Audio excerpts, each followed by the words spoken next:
is also submitted by the learning council to the petitioner that appropriate steps to be taken to speed up the establishment of CO2 reduction. That's what was challenged at Annex T of the original writ petition had all these deficiencies. Thus, it is taking note of this particular fact, and whether it was a concession by us that yes, closure order could not have been passed without issuing show cause notice. That is why that was set aside. Otherwise, because they always had the ability to put the engine. So far as this this is very clear. Come to page 9, para 5 of the operative portion. Please read that. Para 5, page 9 of the order. Yes. Petitioner to set up STP plant within 3 months' time after establishing CO2 plant and STP plant, petitioner is permitted to appraise the board. And on receipt of the said information, the respondent goes and carry out inspection saying permit operation of the petitioner to seek its satisfaction. Yes. No, I agree, but if the consent for operation is withdrawn, it is already withdrawn. Right, that order 96 which was challenged in the petition. Now, if that is not set aside, this will. No, we are not setting aside unless you show the board that all the things are set up properly. What is it?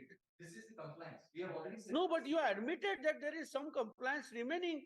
You assured before this court, if time is given, I will take appropriate step. For that, you also submitted that it will require some time. So your closure order as rightly submitted, accordingly, opportunity will have to be given to you. Therefore, that order, closure order, we said that, okay, this will set aside the closure. But your submission that as closure order also is set aside, the consequence that the withdrawal of CFO also goes. We are not in agreement to that.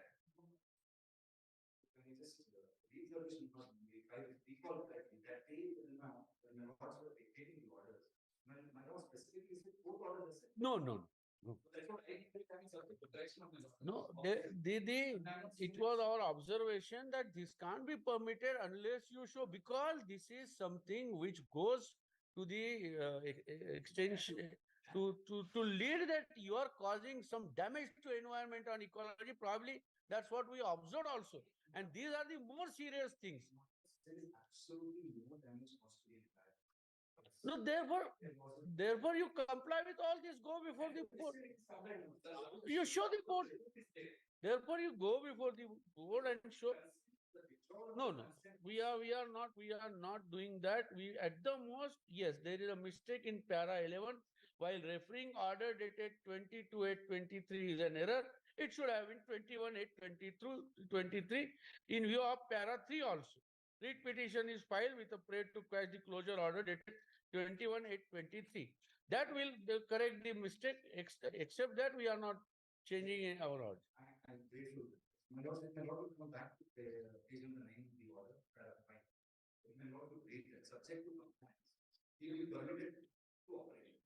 Now my consent for operation is already withdrawn. Now if that stands, this cannot be made operation. We have directed them to permit you to operate. That is sufficient. If they don't permit you, come back. So that is the problem. No, we can't restore that. My lord has made it clear. You first comply, sir. You first comply.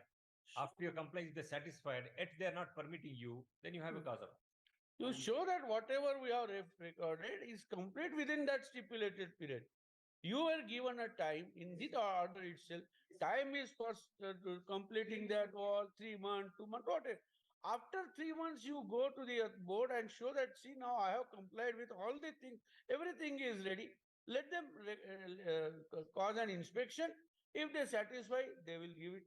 If, in spite of that, if they raise some rider, as my brother says, you are at liberty to come before this court. My Lord Justice Kamal that day had actually said that hardly about 3 or 4 weeks is enough to set up all this. You don't need 3 months. So they have already set up as a the RO report is there saying they have said all whatever we had promised here is already done. You go to them, that we also made it clear that you go to them, they will carry out the inspection, and if they are satisfied, they will.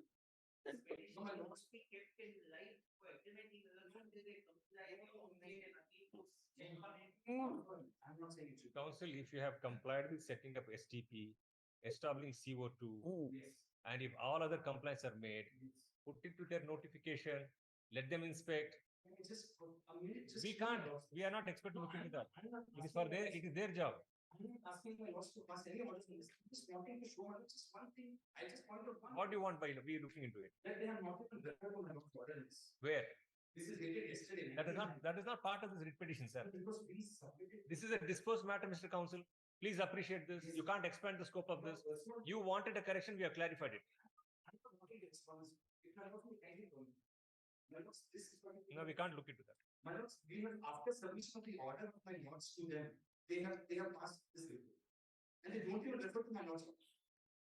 What is wrong? You were before this court submitting that grant me some time. The time includes 3 months time for set up the STP plan. Within 15 days, if you are going before the authority and submitting that everything is complied with, they are right in saying that no, prima facie we are not satisfied. This is the regional officer's report. It is not me. It is not my report. It is the regional officer of the Karnataka Pollution Bureau. What he says, He says it's all complete. I've set up everything. But then we'll observe that regional officer is making undue haste. When you submitted before this court that it will require 3 months time to say.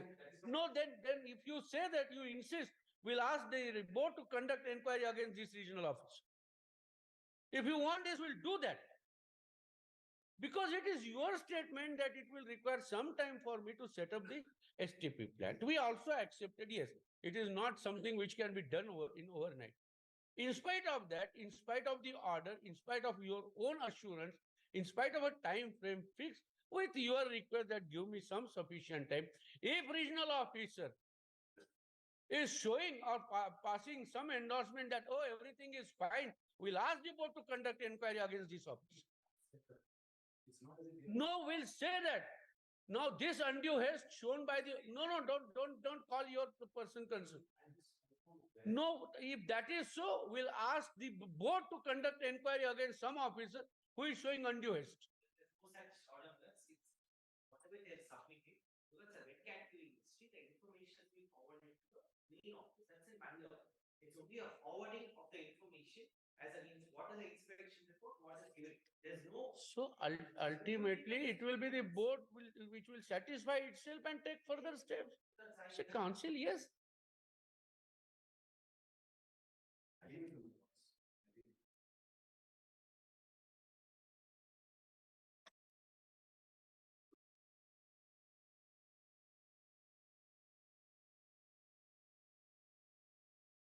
To the learned council. So the petitioner by way of this application is approaching this court for a clarification or addendum or corrigendum to the order passed by this court dated 9/6/23 in writ petition number 13281 of 23.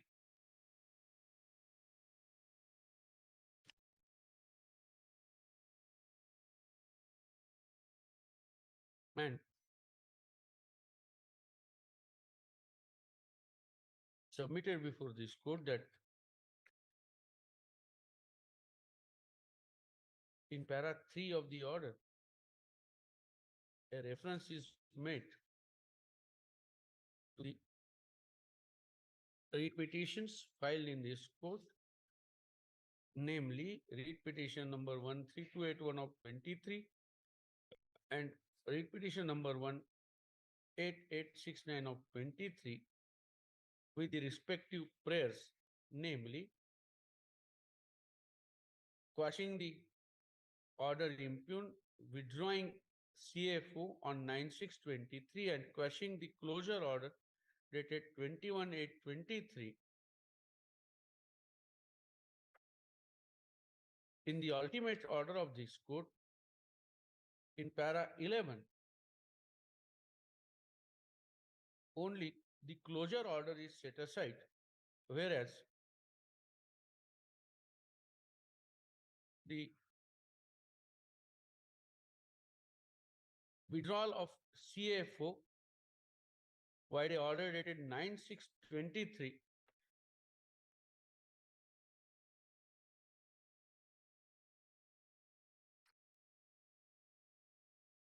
and quashing the said order is missed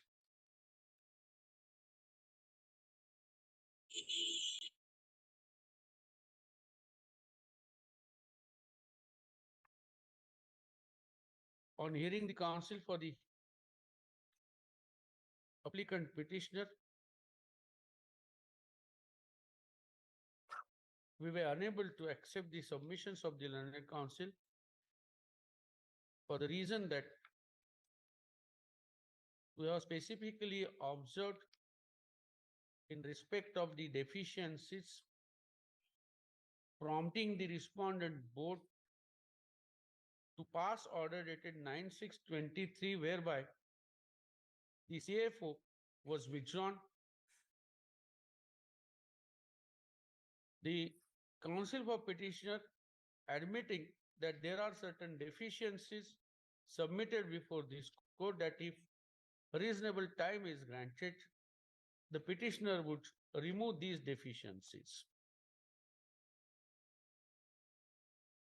By recording these submissions,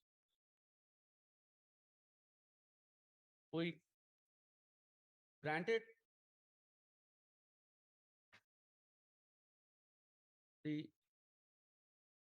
time to the petitioner to take appropriate steps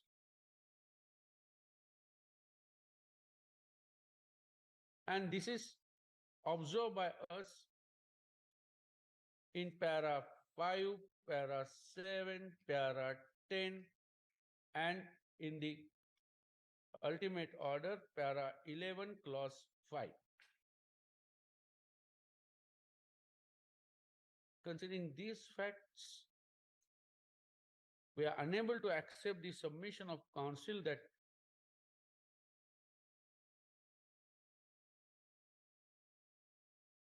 the part of quashing and setting aside order dated 9/60/23 is missing in the order.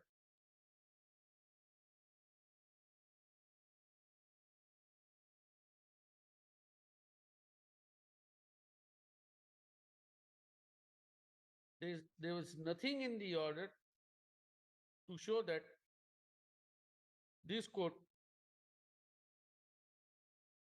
by way of reference, suggested that the order dated 9. Admittedly, this is a typographical error.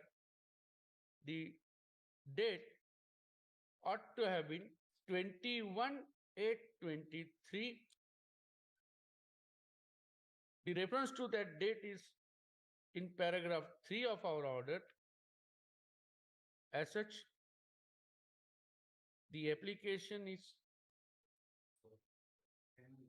Just to clarify that the 9/6/23 setting aside may not be required because of the observation at 11/5. no, we are not doing any clarification. Accordingly, the application is partly allowed only in respect of correction of the date in para 11 subclause 1 to the effect that the date be mentioned as 21/8/23 instead of 22/8/23. With these observations, the application is disposed of. Necessary correction be carried out in our order. After carrying out the correction, the order be uploaded.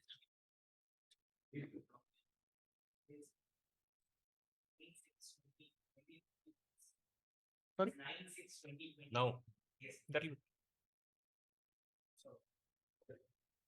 But no, you see, it's not a test.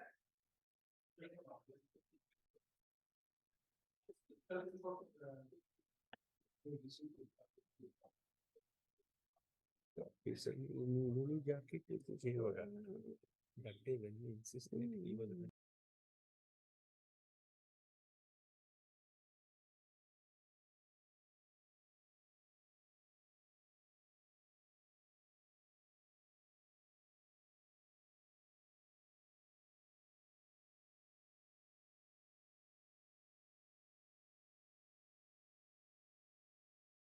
without knowing the nature of actual work which he is supposed to do.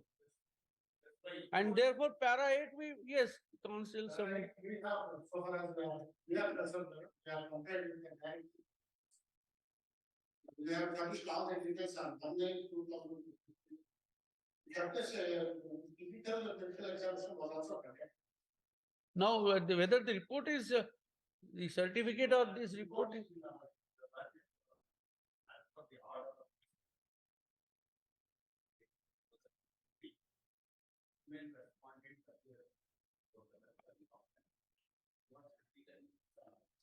And even for other things was also managed.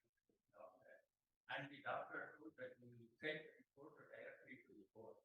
And accordingly, on 11th, it was served on government application and confirmed from the government. Do you have copy? And they are engaged.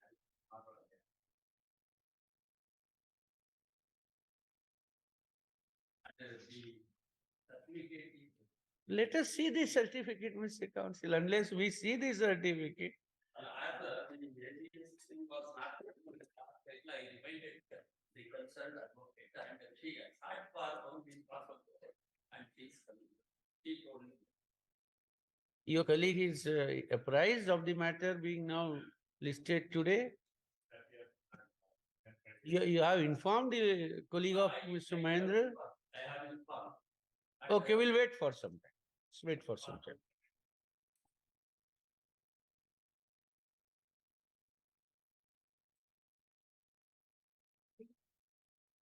PS.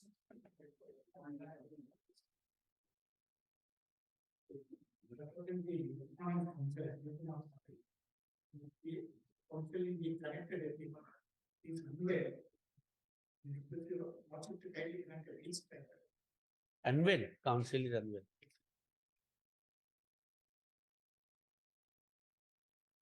Connected everything is paid for the applicant.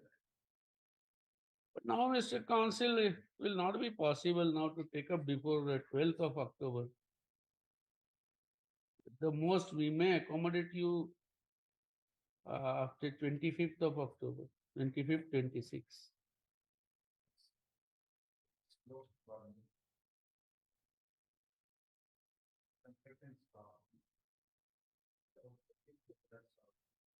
Construction of some commercial activity. No.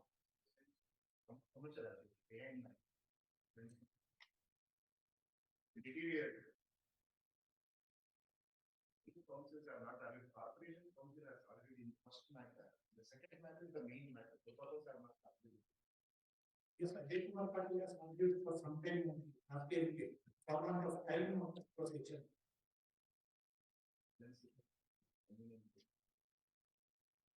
13 230 कुछ नहीं है ना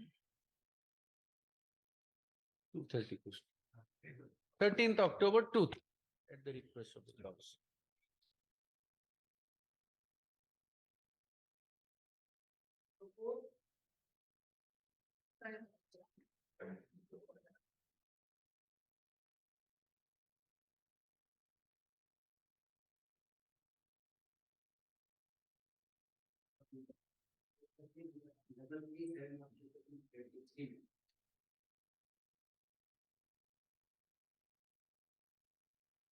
Double 37 of 23, yes.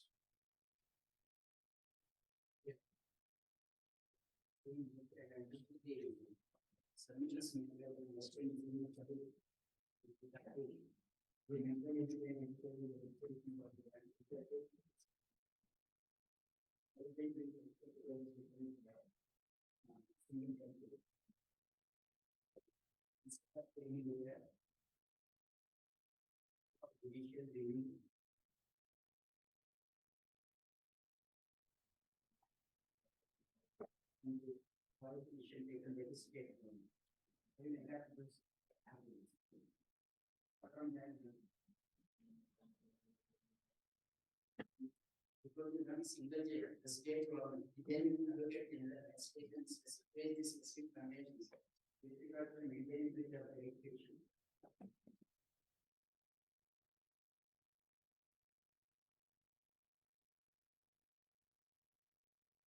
There are 6 of the contingency and then the state of they were the runs in the assets of the event of that. Therefore, is taking specific contingency. In 1986, Jura has been consistent and consciously followed by the state government in the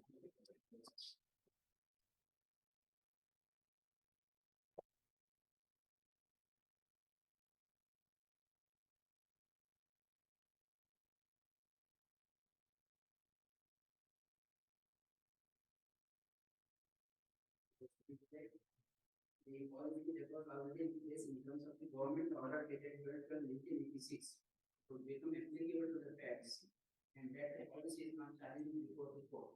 Therefore, the decision of the authority is based on the listed norms and policy of the state and the government order, which can neither be held to be arbitrary or unreasonable. He was the decision of this division. Therefore, the submission is better and clarification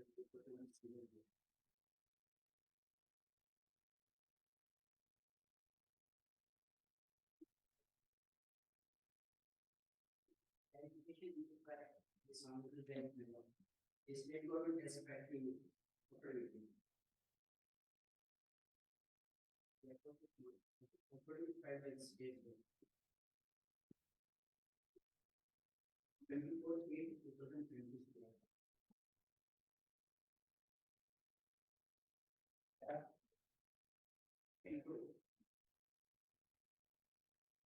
Yeah, 13.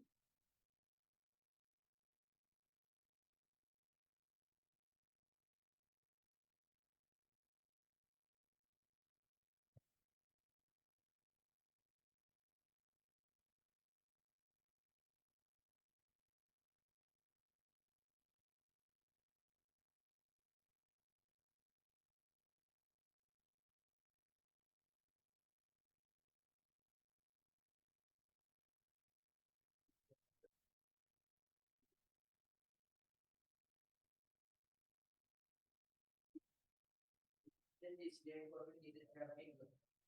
The directions issued by the sympathy for the intelligence policy. This has created uncertainty and ambiguity government policies. 13 A minimum.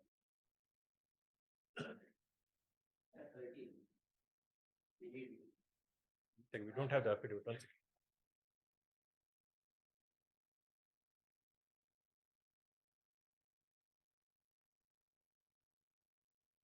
What was the affidavit file dated? 24/8/2020. So the affidavit file pursuant to your lordship's direction.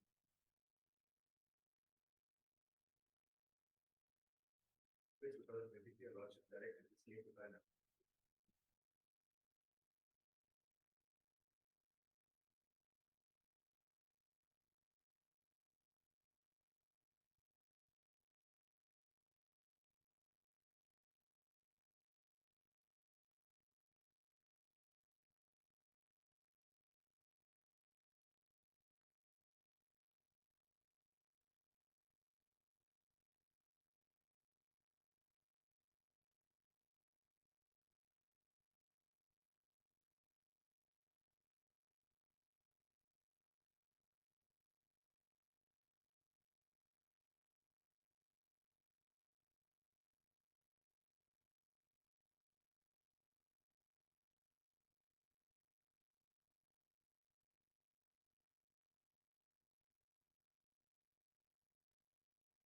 Which para?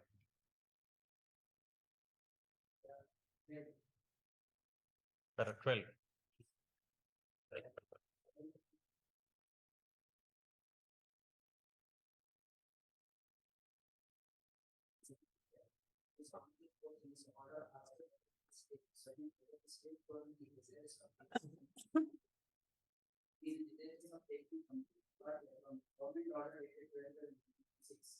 Or this departure is only to the limited extent of selection of graduate primary teachers. In this regard, I stated that after the order to run single jet, a press release has been formed by applying both the circular dated 12/8/1986 as well as the order to run single jet. In other words, many women who have submitted their parents' income certificate and those that have submitted their husbands in these certificates have been considered, and a fresh list has been drawn purely based on the individual merit of the candidates. I further submit that the education department has referred the matter regarding the application of the notification dated 12/1986 for further recruitments to the Department of Personal and Administrative Reforms, DPR, and the same is under consideration of DPR. In addition, regarding the same is inspected authority. The series clear that 1986 GO which is under form government policy still in force.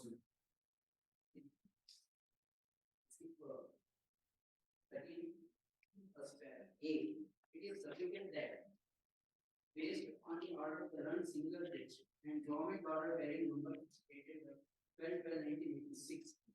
Final list is published as per merit from roster. What's merit from roster we can use? Merit from roster. Where in candidates with parents' income and candidates with husband's income certificate will be considered as per merit from roster. It is submitted that due to lack of merit, the applicants have not been considered in the selection list of only students published on 8/3/2023. This contention may not be found filed by the state government is nothing but a false and fraudulent assurance on equality. For this purpose, may rely on the decision of the Supreme Court what exactly the merit is concerned in the concept of distribution consequences are concerned. So what was your submission on these paragraphs? What's your submission on these paragraphs?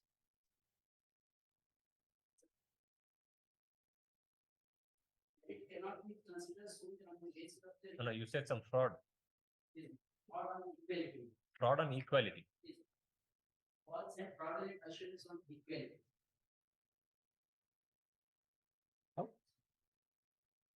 Firstly, you say that they are changing the rules of the game. They are not doing anything on their own. They say that pursuant to the order of Learned Single Judge, will accordingly finalize the list, ticking up to whatever the criteria. They want to implement the order of the Learned Single Judge. They want to adopt the 1986 government policy code. So the policy which was framed by the government itself. My humble submission is the merit list is required to be implemented for the to be taken as per the 1986 government policy. There cannot be any deviation from it. No, if the government is, Amount to sort of if the state- merit is concerned. if the state is coming out a way out, in tune with the order passed by this court, how do you say it's a false and fraudulent fraud on the assurance of equality? And showing adherence to its own Yeah. circular. Yeah. And they are not coming out with some new framing of the resolution. They say we'll stick up to our own resolution. They are saying that by virtue of the merit of the candidates who rely upon the parents' income, our merit is not considered. Ultimately, the concept of considering the merit and reservation is considered in that direction I am giving the submission. That may be What different is the submission, merit? but you use the choice word, Hmm. therefore we are little cautious of hearing you. Use the choice words called fraud and equality, which is why we wanted to appreciate that your submission. Legitimate expectation is that the state would act fairly. That's a different issue. Now, you are alleging fraud on the state, therefore we wanted to know, clarify that. What is it? Government in consideration of the merit by the state government, as mentioned in this affidavit is concerned matter. So that there would be different concept compared to the reservation policy itself. Only on the basis of the comparative merit obtained in the merit list, that cannot be the actual foundation for considering the eligibility and qualification of the candidate. What is the merit that was considered at the time of declaring the concept of and subsequently the recent judgment of Supreme Court has reiterated that only on the basis of the merit obtained in competitive examination cannot be considered as a merit for the purpose of implementing the reservation policy.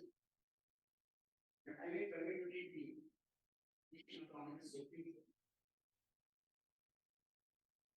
I will produce the decision typical.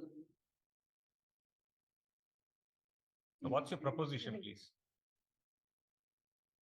What's the proposition you're addressing? Proposition is supervision made in relation to implementation of the reservation policy is concerned.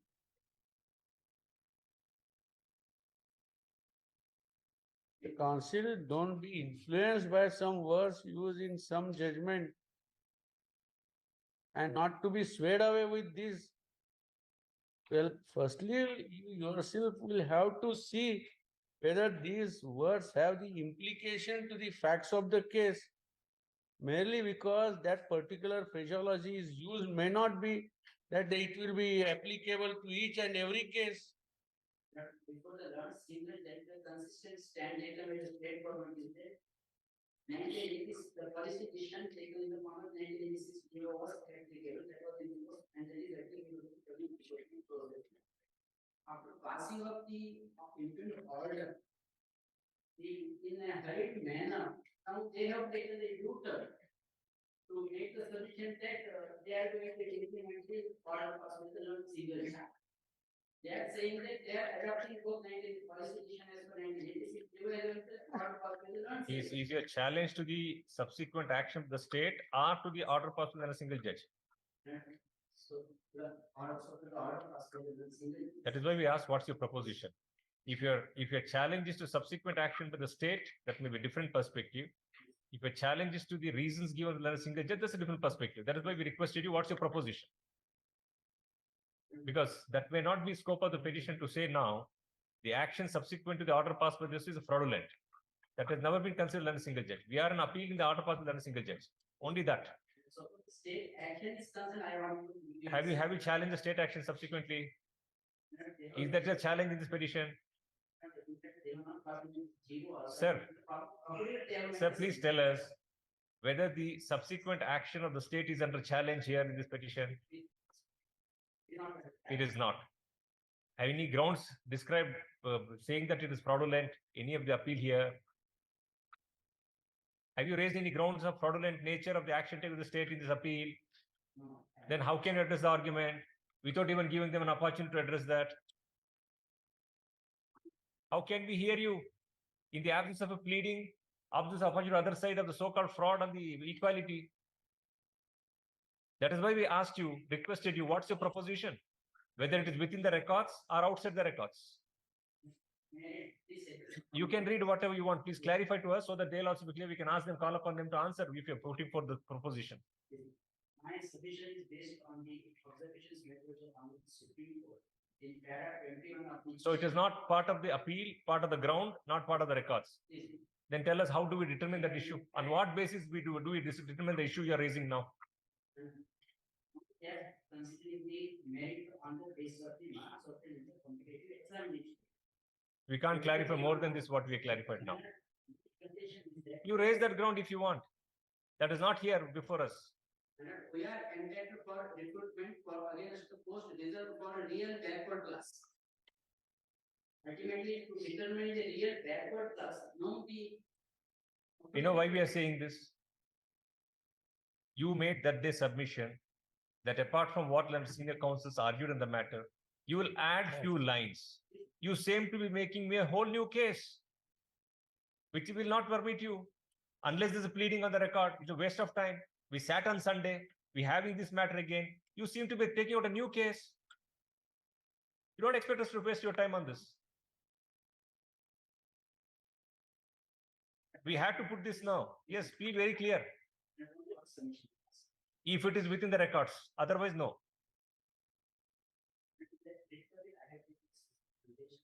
Address your contested petition. Point out which ground. Merely because you get an opportunity, you can't take out everything under the sky.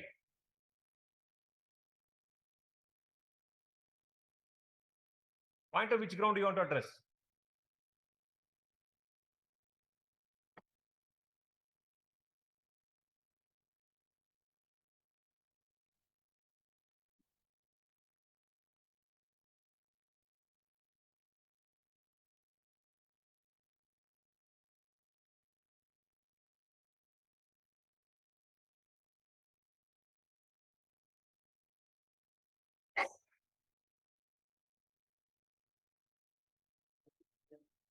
district my submissions so that the determination in relation to the relation policies. That is elaborately addressed by the senior counsels on that. You want to add anything to that, you can add. Solutions. Only I have relied upon so that the definition merit is concerned. I have relied upon the judgment of the Honorable Supreme Court. That is I have really adapted submissions. Second, so that I have relied on the two issues of the Honorable Supreme Court. Petition review is concerned. So that the state policy decision in relation to anti-judicial review are concerned. I have relied upon two issues.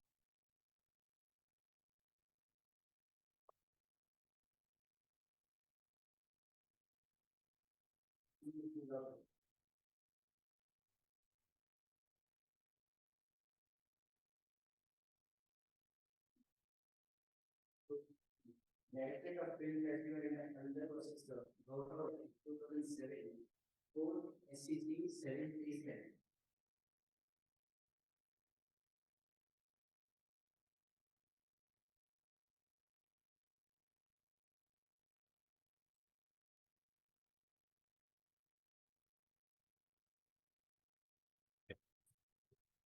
Which para?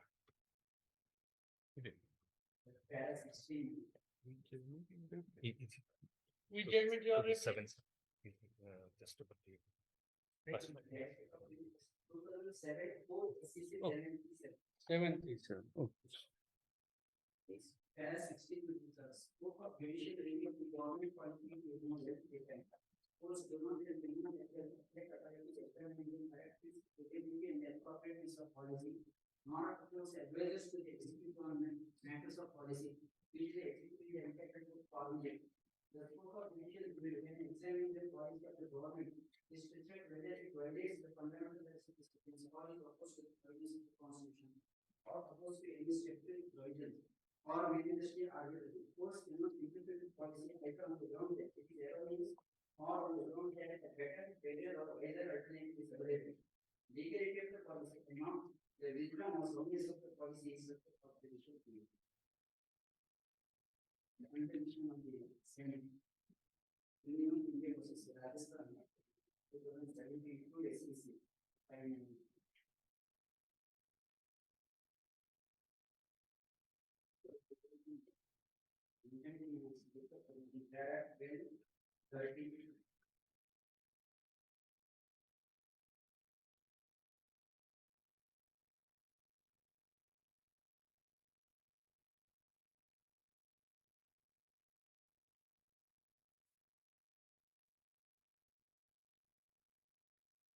Paragraph.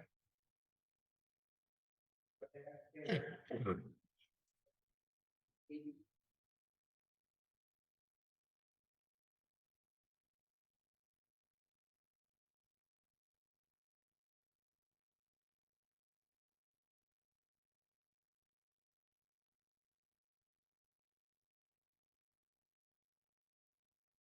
so democracy supplemental and all of them and the government execute and democracy is in the role of the government technology.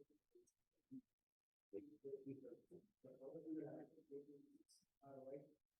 Right now, the leader for industries wherever these powers relate to constitute liberty and experience of the immediate but the notion of injustice is related to the justice and the not depend upon the individual perception of the user on their observation to the exercise the standards which are objective and very defined by law and founded upon constitutional principles. When they do so, they just walk in art on their own very clever. When diligent humanly means they used to work less clever. In certain practice, they have to really in thought and constitution. The distinction between what lies within and what lies outside the power of judicial review is necessary to resolve this legal judicial power. Judicial power is respected and therefore in a system based on the rule of law. The same for this most of the standard exercise. Why are you reading this? Why are you reading this? So I did implement the policy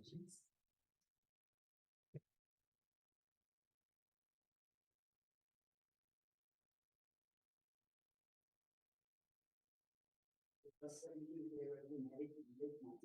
That was about it. I have put it the Supreme Court to me, but Find out. there are two neighbors belong to the same caste or family. One is part of son, another is the son of the deputy president. Both will write the examination, 10th examination. For that purpose, so that the consideration of the merit is concerned, then arises the concept of privilege. To that extent, I am giving this question. Yes.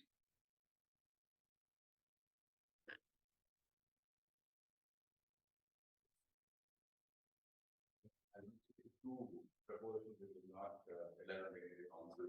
You are in which appeal? First time, 482 of 2020. 82. No arguments are addressed on that. Sorry, No arguments are addressed on that.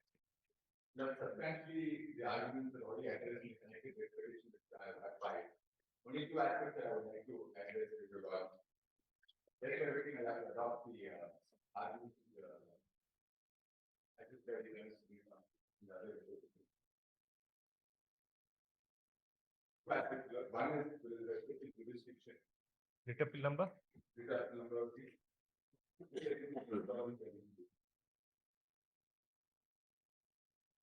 Writ appeal number, please repeat it. 482 of 2020.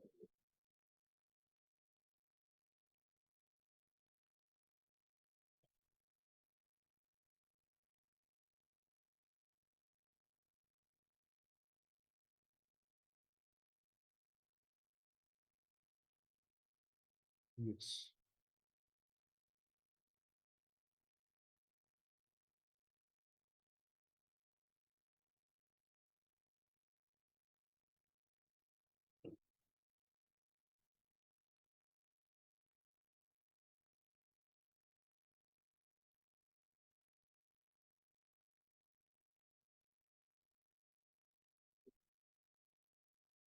With respect to jurisdiction, I would like to only rely on one judgment of the year 2010.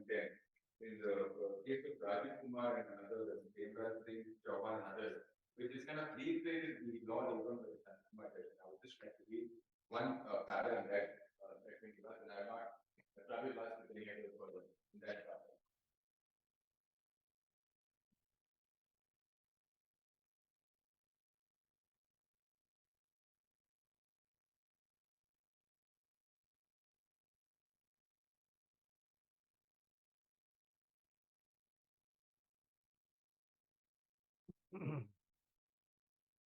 Second judgment is the compilation. Rajiv Kumar and other case, Ivan.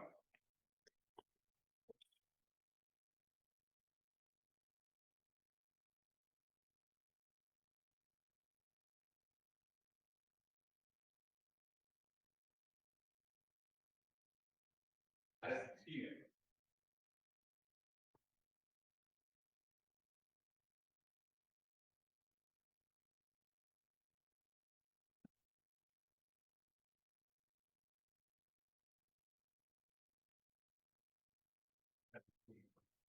With judgment, In page 54, 54.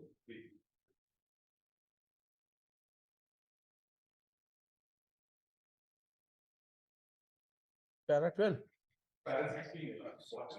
Okay.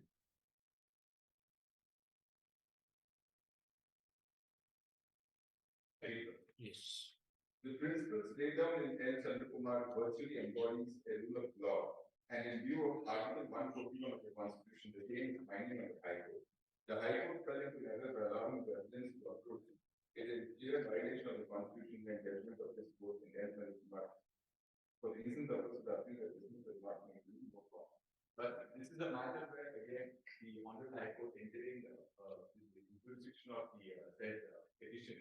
The matter went out to the Honorable High Court, and Honorable High Court in 2010 again reiterated the fact that the essence of part judgment would embody the principle of rule of law. That's the only aspect that I would like to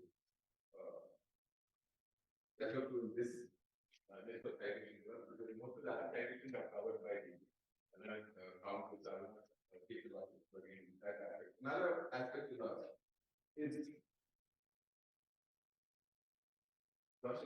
another additional list, volume 2 of the citation.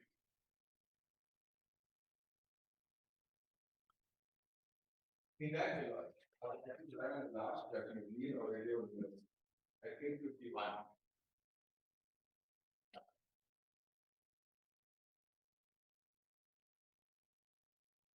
This proposition, the reason why I started with judging the laws, this matter came up with respect to challenge to the amendment with criteria of EWS selection of point.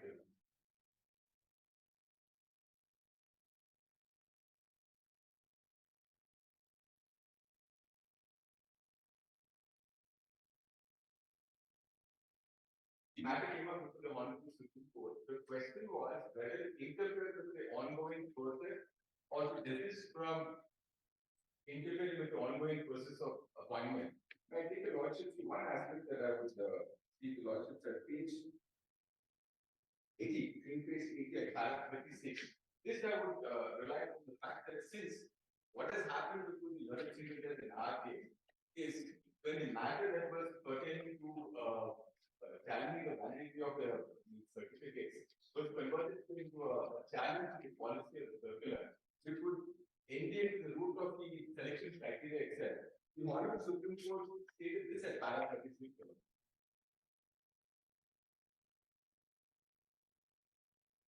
In case 80 of us.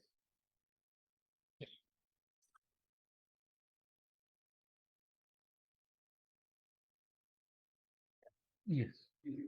The argument of the practitioners on the validity of the EWS reservation was not limited to the permissibility of reservation in AIQCs. Rather, the practitioners challenged the very criteria for the determination of EWS, which would not only require us to hear the matter at length, but would also entail us to hear all interested parties. However, in view of the delay in the counseling process due to the pendency of this petition, we deem it necessary to allow the counseling session to begin with the existing criteria for the identification of EWS category. Judicial propriety would not permit us to cast an interim order stating the criteria for determination of the EWS category. Two aspects of it. One is the Honorable Supreme Court was conscious of the fact that if it entails to the root of the matter of criteria, then hearing. Why this para is cited? By you? Because is it a obit? Parties were not is it a obiter or ratio decidenly? This is the fact that the Honorable Supreme Court was conscious of the view that since all interested parties were not made a party before the Honorable Court, they desisted from going to the fact of challenging the criteria itself. Therefore, at the point of the learned single judge, when the matter went to the criteria of the selection itself, since all parties, since no parties were is that the law laid down in this judgment? It's the fact that Sir, when you cite a precedent, what's the purpose of citing a precedent? the purpose is in this fact, you must point out that whether the fact is similar, whether the question required for consideration, whether this is a law laid down. This seems to be an observation. You say it's a citation precedent. Observation here is that the fact that since all interested parties, there is other judgments which the London City Council has already relied on. Correct, but you are railing you want us to relay para 36 for what purpose? The reason fact that what are the facts of this case? The fact of this case is the EWS quota the appointment of doctor was challenged with respect to 2019 amendment. There was already a way in which the process was already ongoing. That process was challenged in this case. Since the challenge was affecting the criteria of the selection itself, where the existing process was already begun and also applied. Since those doctors who had applied for the selection had not been made parties, the criteria itself was that was challenge was not looking to that fact of the case. My only submission was in this case, none of the parties were made parties because the very fact that the circular itself was set aside would necessarily entail affecting. That is why we are requesting you whether this para 36 is to buttress your point that the parties are not made, or is it because you should not interfere in the ongoing process, or is it because is it to buttress your argument that interim order should not pass? On what point is para 36 pointed out? What interested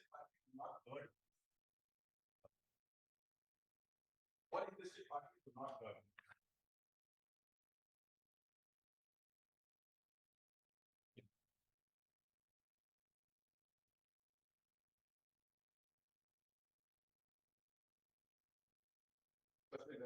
last question in the previous patient. Whether the 86 circular and the family income criteria, was it a matter of public knowledge or not? Like the logical committee, and I guess give a short reflect that question. One aspect is what the petitioners before the learned signatures have not raised the point that they are not aware of the circular or they are not aware of the family income criteria as the fact that give a fresh certificate on being married because all of them are submitted a certificate which was already in existence. So the ongoing recruitment process which we would select as taking view from the DPR section. All recruitment process that's been ongoing. None of the recruitment process referred to 86 circular, and the process that is involved is similar to that what is involved here. The reference is formed here with respect to the validity certificate. Therefore, the presumption from the manner of recruitment that's been ongoing is that the 86 circular is much to be public knowledge that this is the circular that has been followed, and what would be the rule that would entail if you are married, or what would be that would be unmarried.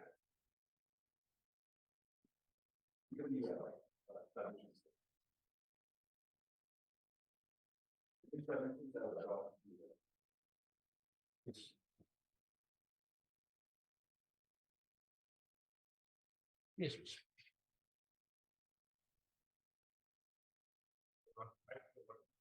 There are two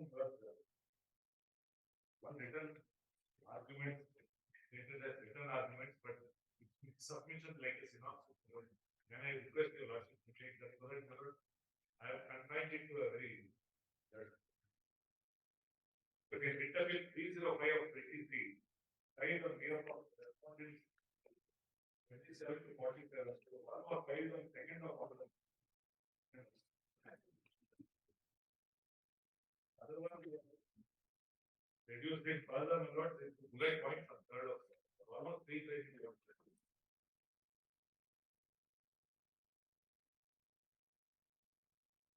305.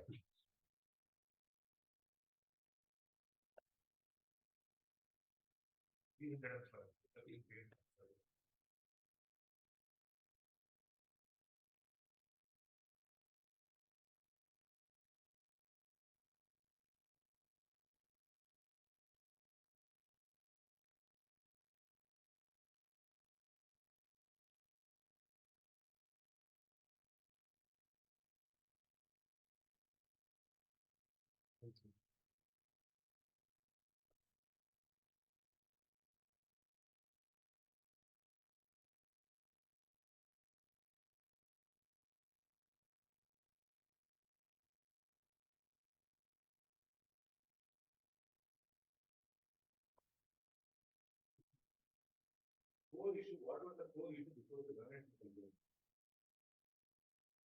We have calculated and approved the and phase 2.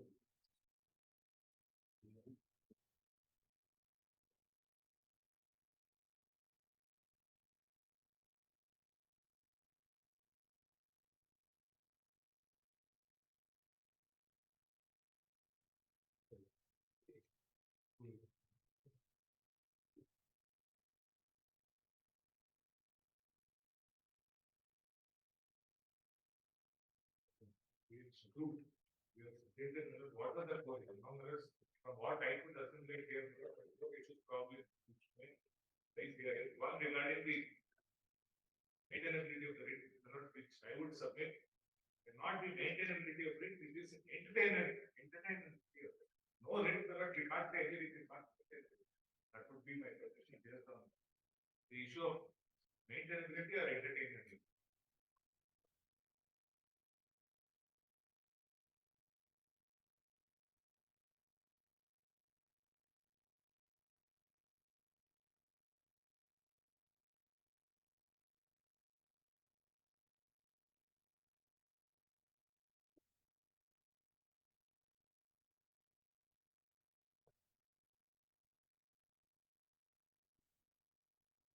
It was initially 5 words.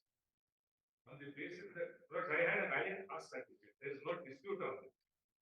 Income and cost certificate is issued with a cost certificate. That is there.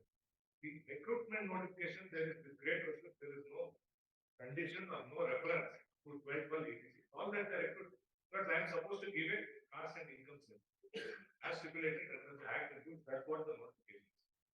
But given that, whether the DDPA, which is only a recruiting agency, would have interpreted whether it is right or wrong, that fell for consideration.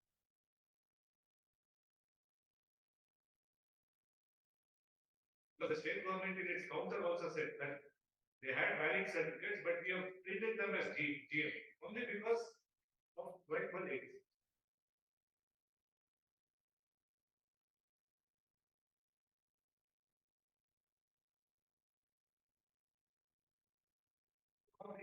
Contentions raised by the other side is I never pleaded that I was not aware of 1286 or there was no condition. Please see first in the writ of page 109 your lordships will get my pleadings in the writ petition. The writ petition, memorandum of writ petition starts from page 96 in interview 305. I am referring to interview 305. Memorandum of writ petition, they have starts at page 96, running page 96.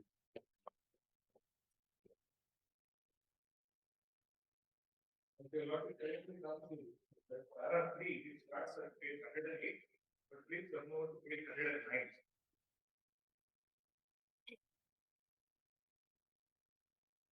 Para 3 towards the middle of page 109.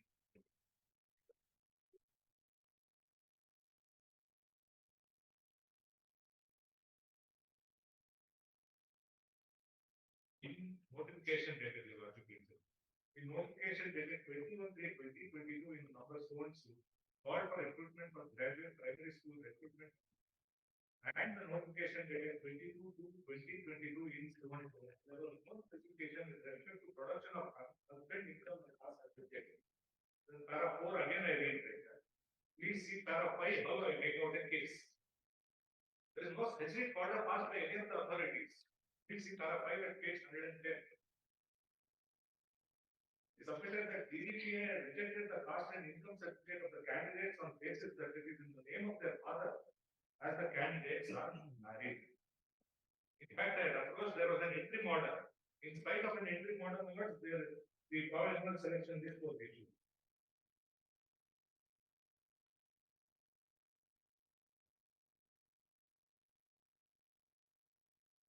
Paragraph 5, page 110.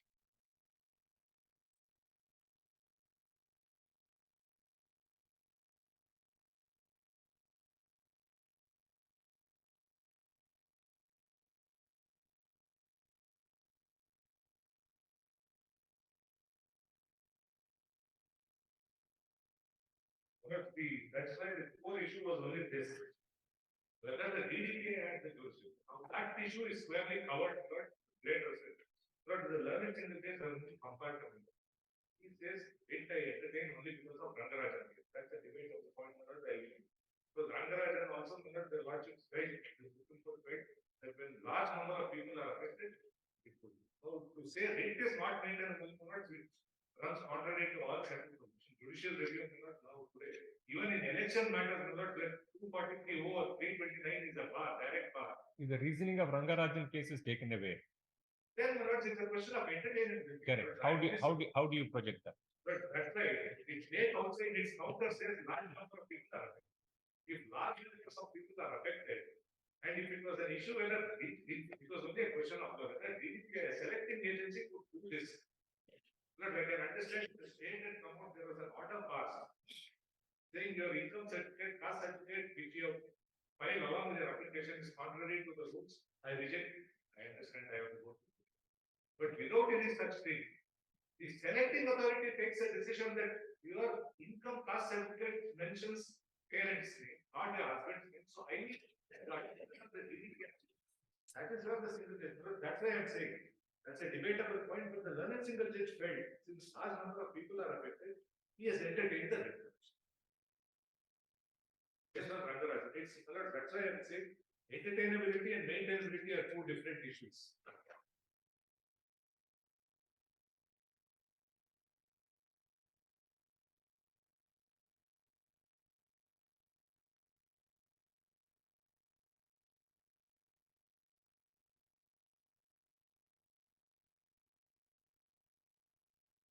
But the state government's counter mallards itself sets out the figures of how many people were shifted.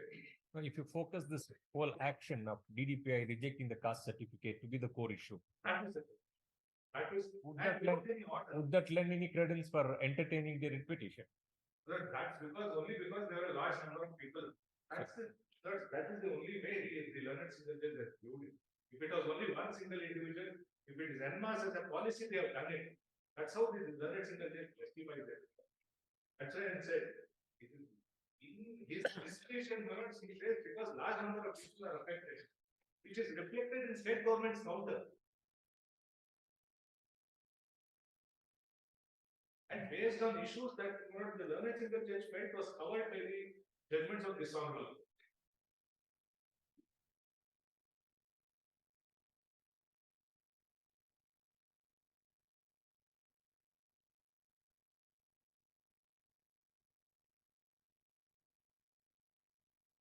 I would submit this news. One probably my justification is for entertaining it, large number of people were affected. Question of law is and the learned single judge felt it not the questions of law which arose in the writ petition were clearly covered with coordinate bench judgment and also the division bench judgment of dishonorable. So in those circumstances, the single judge, learned single judge went into that.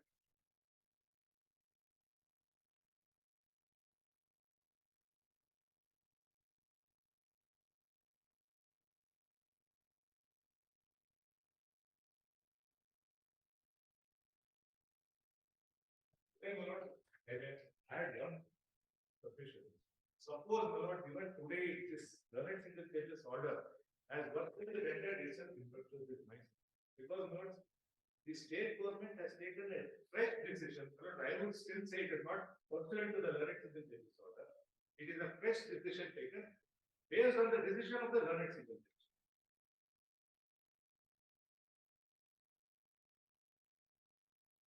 So even if this sort of the contention was that the foundation goes, everything collapses, that would be in different circumstances. But here,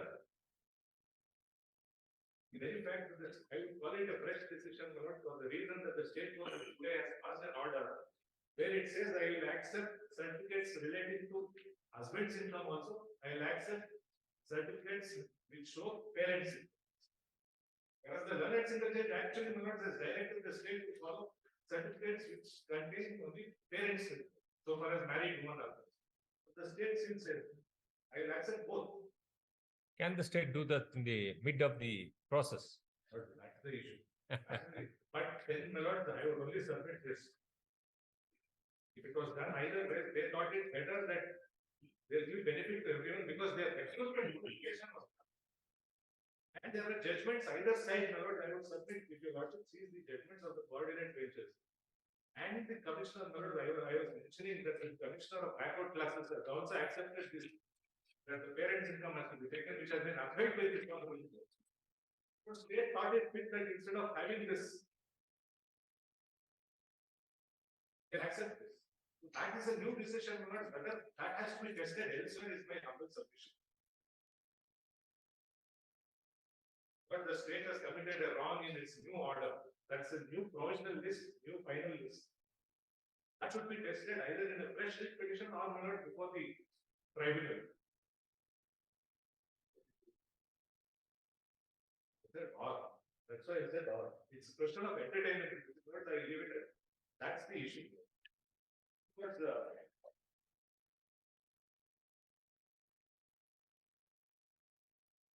so far as the figures are concerned, as to how many people are affected, if your lordship kindly comes to the statement of objection from the state government, filed in the writ petition, if your lordship would find in volume 3. Volume 3 starts at page 590.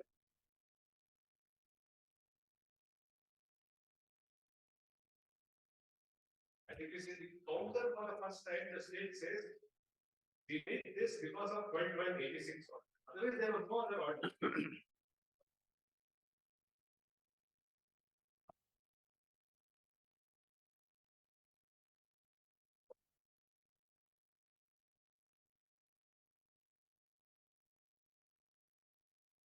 Starts at page 590 law.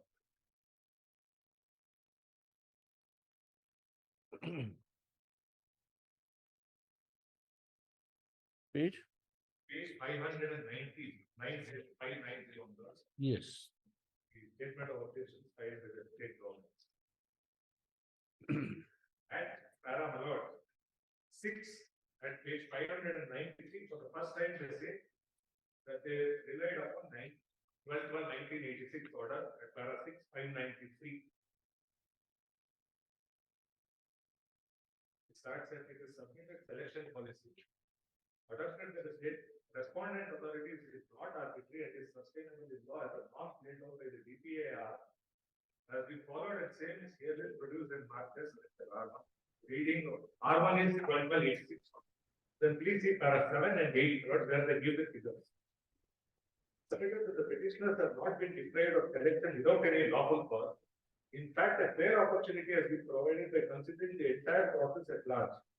It's submitted that out of total number of 5,978 valid candidates who had submitted income certificates of their spouse along with their application have been considered for verification in the ratio of 1:2.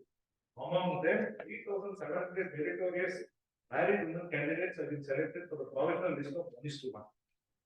The respondents have not deprived the married women candidates from selection process because from amongst the 1,814 married women candidates who have submitted income certificate of their parents have been in fact shortlisted in the ratio of 1:1. In the provisional list number in meritorious 648 married women candidates by shifting such candidates to GM category. Now this shifting was what was questioned. Whether the selecting authority had the right to test the veracity of the certificate.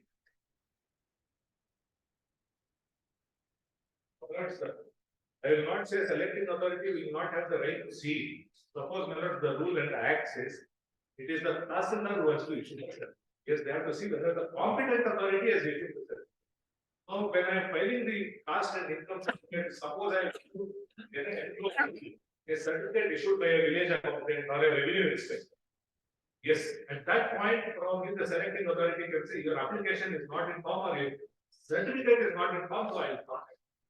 But if we are going to go into the validity of a Tahsildar certificate which begins file, so unless that is set aside in an appeal, that is valid. Otherwise, the selecting authority can go into any certificate. You can go into a certificate issued for a SC, ST saying that I don't believe this. That's the selecting authority appeal. Having the right to do that.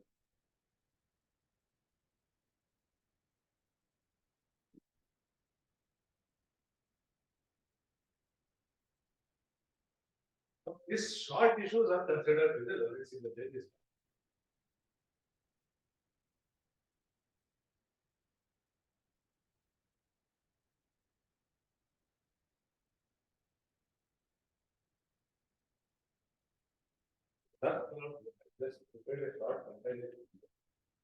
The judgments which I referred with proposition I have given my lords.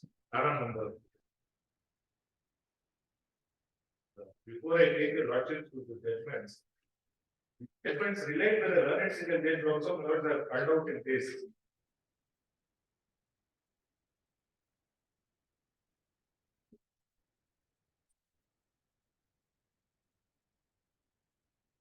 But please see at serial number 10 your dimension. From serial number 10 are the judgments which the learned single judge has followed. So that I can crystallize in non-compilation of the judgment and come to the other judgments later.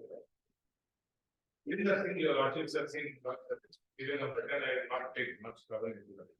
But please come to serial number 12, which the learned single judge follows. That is state of Kamartha, Yogeshwari and another in the lordship state at page 152.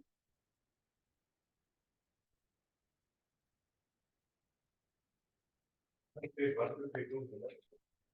About the lot of the learned single judge, but the best of my knowledge, my lord, is a certain finality because state has not questioned it, either the private ones.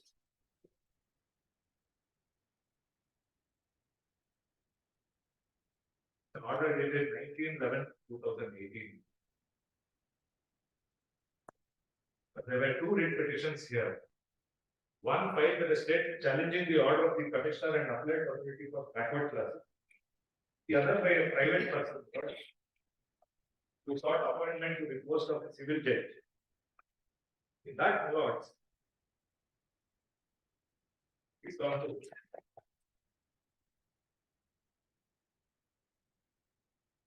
anyway, take your lordship to the British state government's order. If your lordship to get a case 164.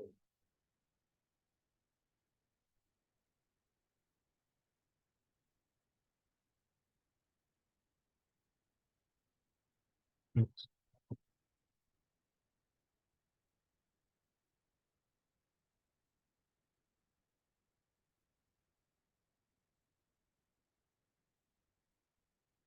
state government's concern, where the Commissioner for Backward Classes, by relying on the 2000 and 2002 orders, had held notes candidates who have produced the certificates of parents marrying women candidates. That should be accepted. Now, that was what was questioned here. And the private candidate here had questioned where her certificate had been rejected because she had produced this married candidate had produced the income caste certificate of her parents rather than the husband. Both issues fell for consideration in this writ petition. Now, my lord, after considering the argument of all these points for consideration at para 169, 170, para 16, 170. The first issue, my lord, will actually make it clear.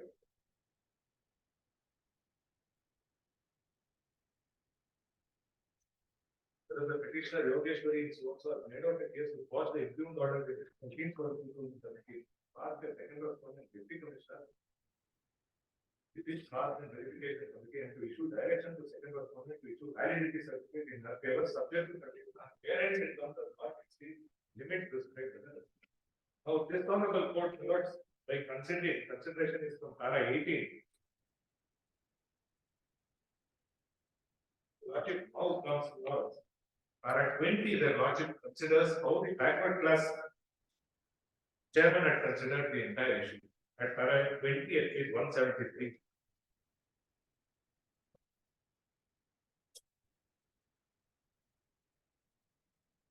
Yeah. How it has been considered by the authorities in question.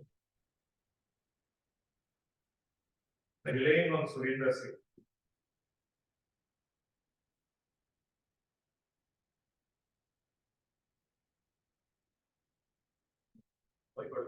Lordship 174 from the middle if I read that should probably. Commissioner also clarified. The commissioner also clarified to the secretary backward classes on 30/05.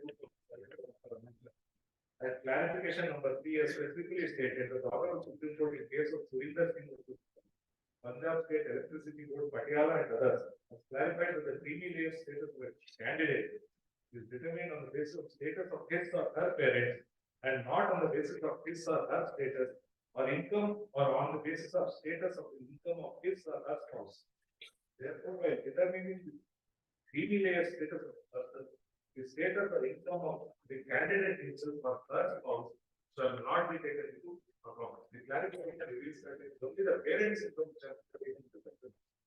The said clarification issued by the Commissioner Department of Backward Classes to the Secretary has also reached finality. Then again they refer to the other orders of 2002 order at para 21.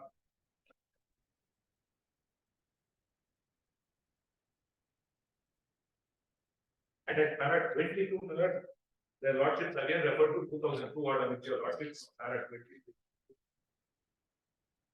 Page 177.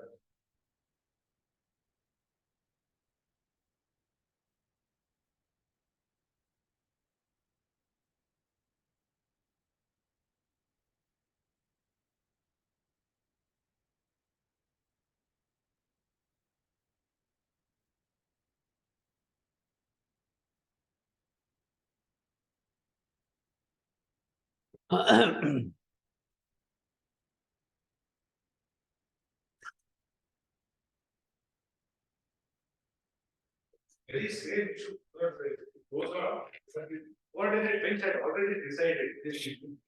Now, single judge only relies on this also, lords.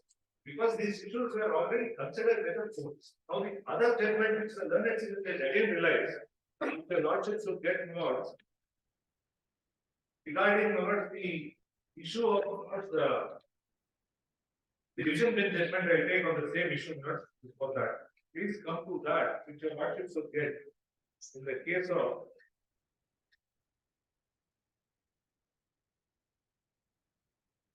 Yes, we learned that page 227.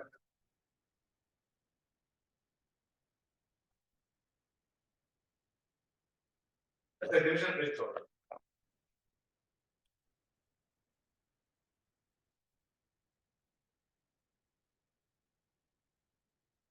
27 it starts. 257 it starts because the compilation.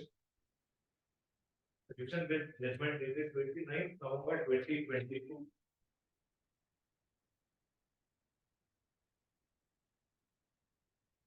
The facts are narrated at para 2 in the gist, my lords. This was the relating to a person who had applied towards for a post of teacher. The lordship should get at page 229. The gist of it is that selection was cancelled. On the ground that at 229 para 2, almost from bottom towards what's current length. Thereafter, page 229. I think that. Thereafter, the second respondent cancelled that selection by issuing memorandum stating that instead of submitting income certificate of her husband, he has submitted income certificate of her father. That was the same issue which was there before the division thing.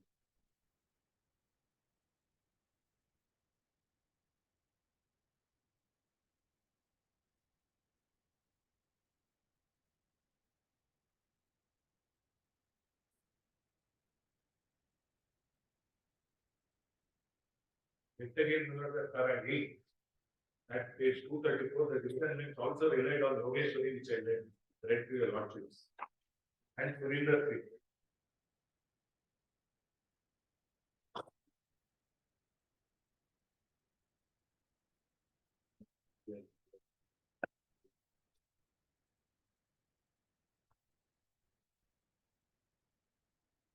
Not staying on the proposition.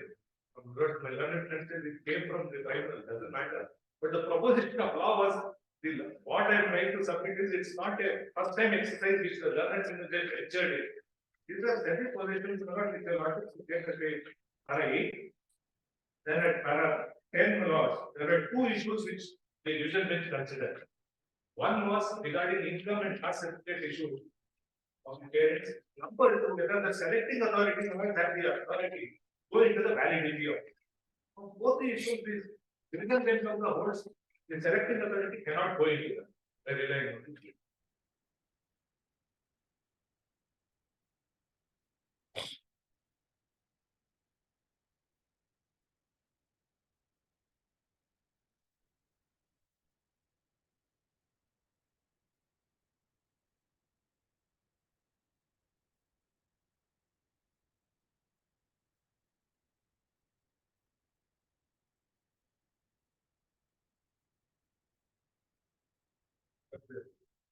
So far as that issue of selecting authority towards time and again has been 194 in the compilation is the judgment in executive director versus the state of Karnataka. It's an order dated, judgment dated 26 March 2018, division bench judgment, which has been confirmed by the Honorable Supreme Court. Here the specific issue was selecting authority whether it can get into the validity of a caste or income certificate.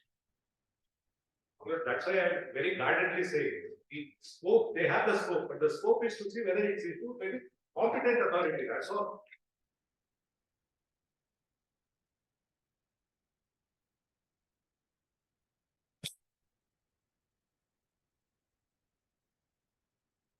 But this is how the learned signature has gone into the issues.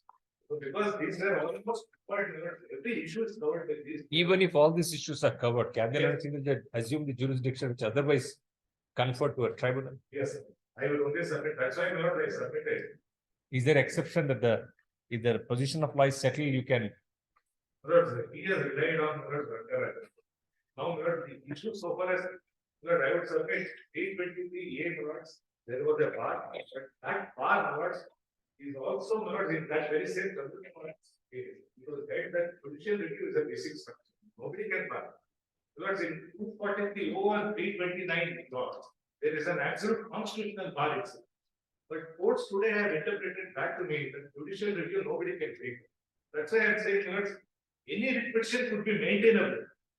Whether the court wants to entertain it is a different issue. That what your lordship should get. I have just given that proposition, which your lordship should get at serial number 7 and serial number 6.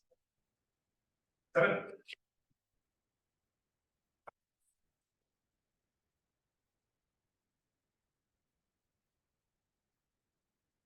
Always are lead notes at serial number 7. I've given the parent numbers in the compilation. The index are given at serial number 7.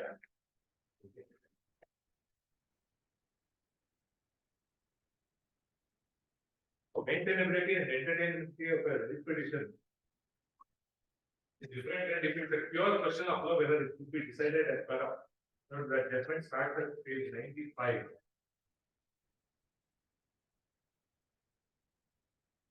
Page 23, SEC online SC 95.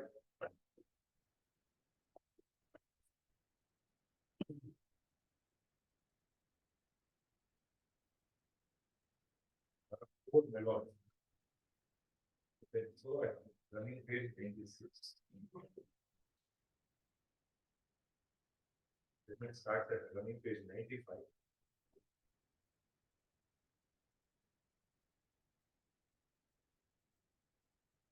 The logic looks into words 329 outside paragraph 4. Before on, it starts with before on, running page 96. Judgment starts at 95. 96 paragraph 4. Before answering the questions, before answering the questions, we feel the urge to say a few words on the exercise of 8 hours conferred by Article 2 of the Constitution. Having come across that the northern part of the high school police repetitions is not maintainable, merely because the alternate remedy provided in the relevant statutes has not pursued the party's desire of invocation of it. The power to issue prerogative takes under 226 plenary nature. Any limitation on exercise of such power must be traceable to the Constitution in the Constitution. Profitable concerns in this regard may be made to Article 329 and ordainments of other similarly worded articles in the Constitution. Article 226 does not in terms impose any limitation or restraint of the exercise of power to issue writs. While it is true that exercise of writs, despite availability of the remedy under the very statute which has been invoked and has given rise to an action assumed in the writ, are not to be made in a routine manner, yet the mere fact that the petitioner before the High Court in a given case has not pursued the alternate remedy available to him, it cannot mechanically be construed as a ground for its dismissal.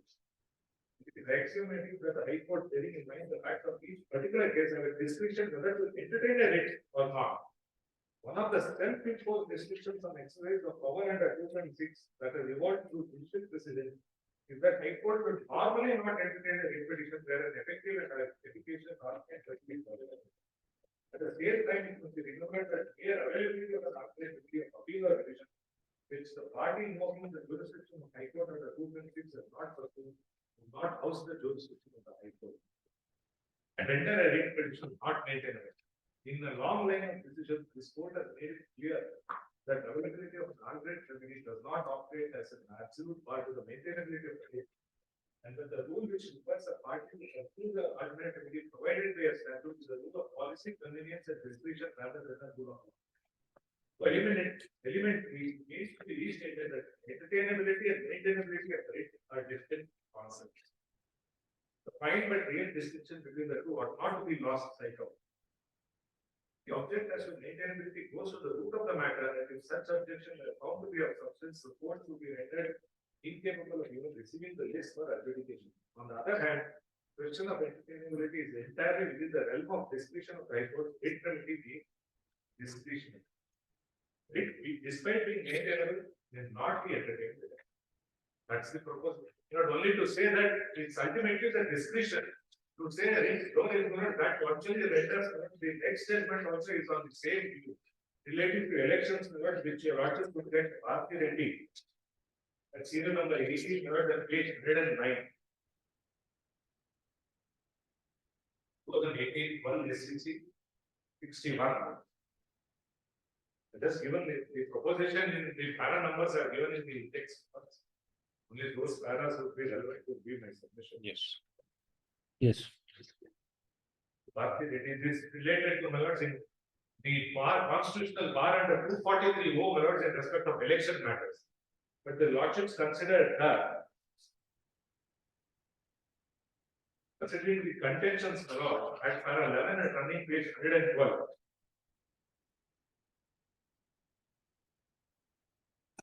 The constitutional bar itself is lordships told the doors cannot be shut. In page 112, para 11 in the judgment of 2020, Bharti Reddy was the contention regarding bar is at para 10. That is answered at para 11. You do not find any merit in this application. They are of the view that a voter in a particular panchayat cannot be rendered remedial if he is agreed with election of potential. In case of the Bharti of the state of Kerala, 13 bench of this court held that Article 368 of the Constitution does not enable Parliament to alter the basic structure or framework of the Constitution. The structure of the Constitution could not be altered by any constitutional amendment, and it was held in unambiguous terms that one of the basic features is existence of constitutional system in judiciary. Their logic considered in Minerva case. There are para 12 levels, 12 followers. Para 13 levels, their logic said there can't be any. But I'm only saying maintainability is an issue, yes, but if it is, I'm saying any writ is maintainable. It is ultimately the discretion of the court whether to entertain it or not. The learned single judge in his discretion felt that since issues raised related to a huge number of people, issues raised was only regarding and has given reasons for that. Whether that should be accepted or not. And my only endeavor was that. On one of the issues, my lord, was that there is no pleadings. That 1286 order was never questioned by us. Because my answer for that would be at serial number 1, 2, and 3 of the index. The parties before the court were the state and the petitioners. Both knew what they were pleading. Both knew what they were contesting. Both knew what the issues were involved. So if all the parties knew what they were contesting, what they were, I can understand if the state comes before the court and says, "Lord, there was no pleading," but they also knew what was being. Everyone knew. And there is always a prayer. The court can always mold the relief. If everyone knew what they were contesting. That's how the learned single judge has said 1286 order cannot be revived. That words, I've given the para numbers to proposition. I don't want to just to say and not so far non-gender of parties. One judgment para 36 I would like to say. There are two judgments which are given at serial number 4 and 5. But this was only a provisional selection, this was at that time. Serial number 4 is 1974, 4 SCC 335. Yes.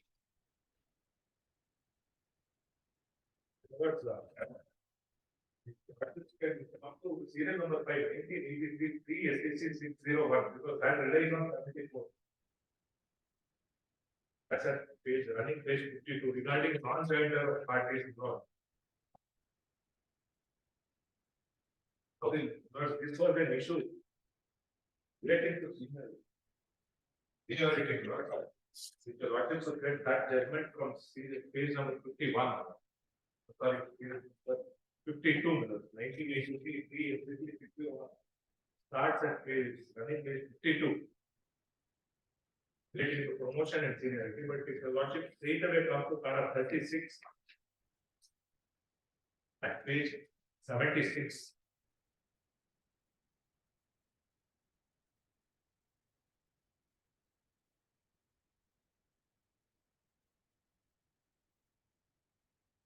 It's a basic part of the basic.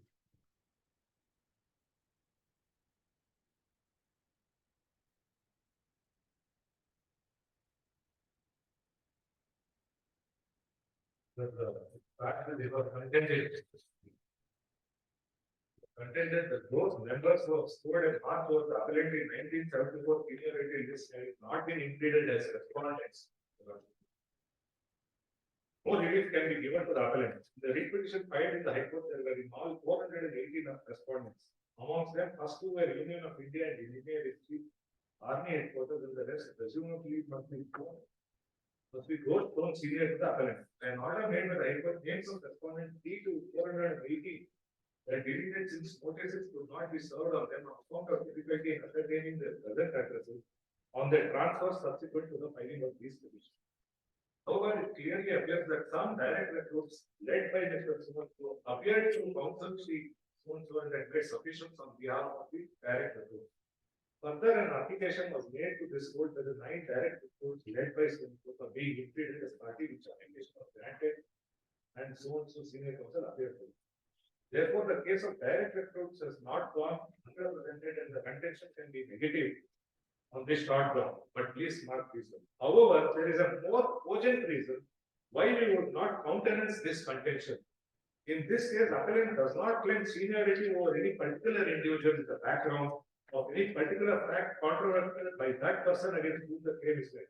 The contention is that the criteria adopted by the Union government in drawing up the improved seniority list are invalid and illegal, and that the relief is claimed against the Union government, restraining it from upsetting or quashing the already drawn up valid list and for quashing the improved seniority list. Thus, the relief is claimed against the Union government and not against any particular individual. In this background, you consider it unnecessary to have all direct recruits to be included as respondents, then the Lordship refers to the 1974 judgment feature. All I am saying is, here it was only a provisional selection list. In the provisional selection list, by the time I finished finding out who these people are and file any proceeding, the entire exercise would have been over. And I am not challenging their, the government's action is what action. That is what we are learning. That's the short end of it. The other judgment which I have actually put in my other compilation first is that subsequent events have to be taken into consideration, which I have already filed. The subsequent event is where the government takes a conscious decision by holding a meeting and saying we'll accommodate everyone. So that decision is a subsequent event which I also have to consider. I have written in my written arguments and also the judgment is.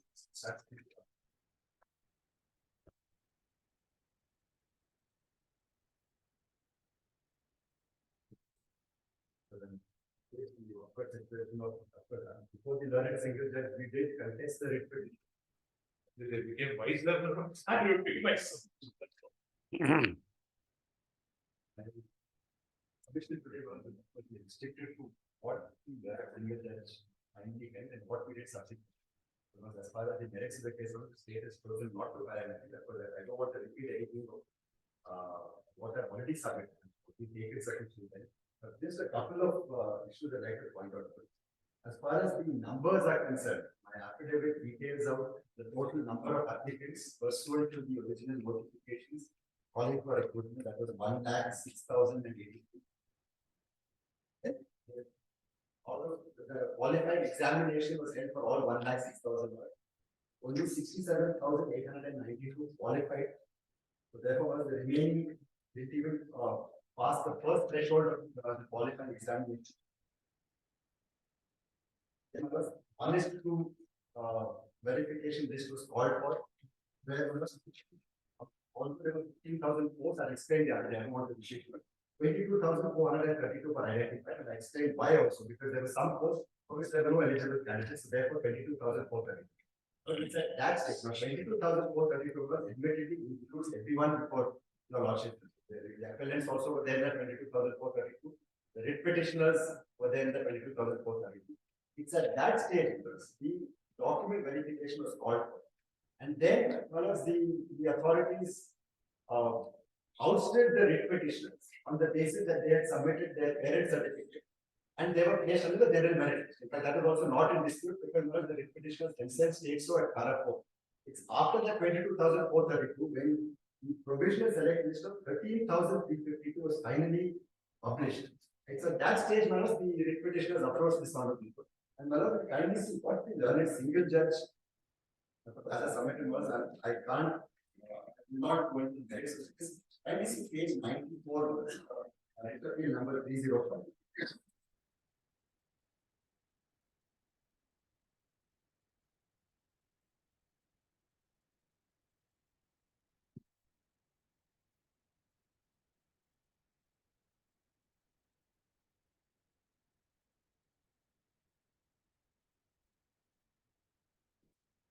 Just give the date of this affidavit where you gave all those details.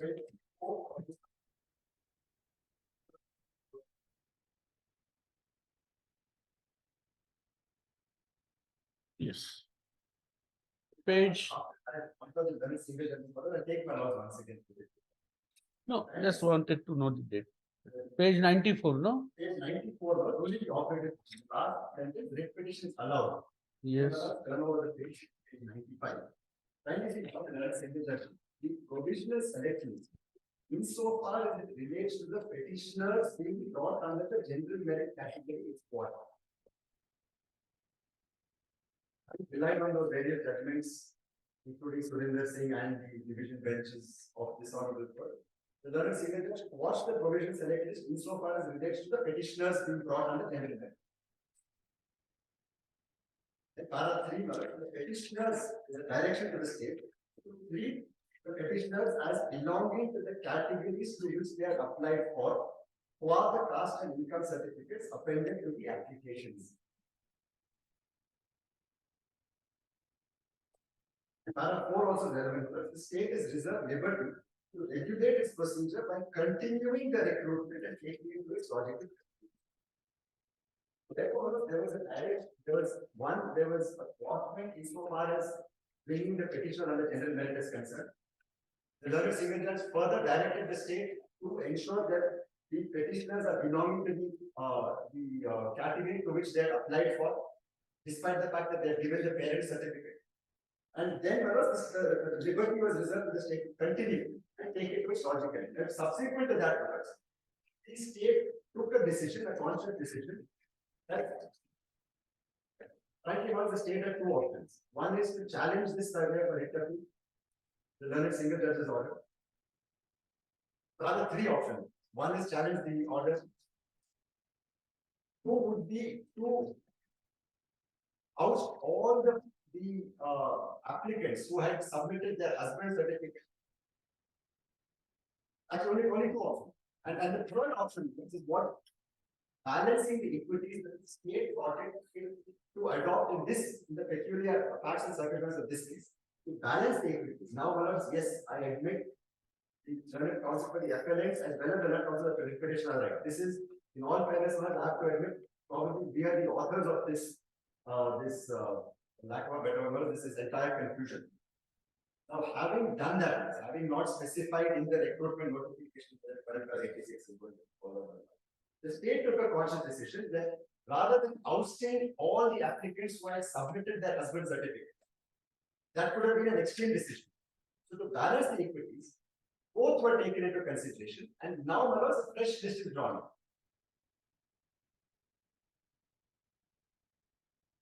So, to put it in simplistic terms, initially, we had required the writ petitioner to run a separate race. Only the appellants were made to run this another race. Now, the writ petitioners and the appellants were required. We decided that they will run the same race, and based on the intersame merit amongst them, the fresh merit list is drawn. Now, again, in the affidavit, I will not trouble much because it's a very detailed affidavit, but that number, in fact, I may have given a wrong impression that I was trying to trivialize the number.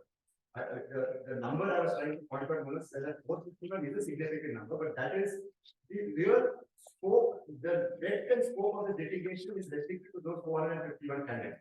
Those including the appellants who were originally there in the provisional selective, who were ousted by virtue of the subsequent decision of the government to implement the single judge's order and take this recruitment to its logical conclusion. If required knowledge, I will take knowledge from the academic, but everything is explained in the academic. How the list initially recruitment was with regard to 1,06,000 not, how it was brought down to 67,000, how it was brought down to 22,000, how finally 13,352 posts were notified in the provision, were published in the provisional selectives. Now, from that 13,352, obviously one of the petitioners were not in the 13,352. Because again, going back to the crude example again, they were made to run a separate list. We made them run the GM list. The petitioner said, no, we should not be made to run the GM list because we are also qualified to run the OBC list. The appellants were already in the OBC list. Now, both the petitioners and the appellants were made to run the OBC list. Now that is where those 451 people have got dismissed.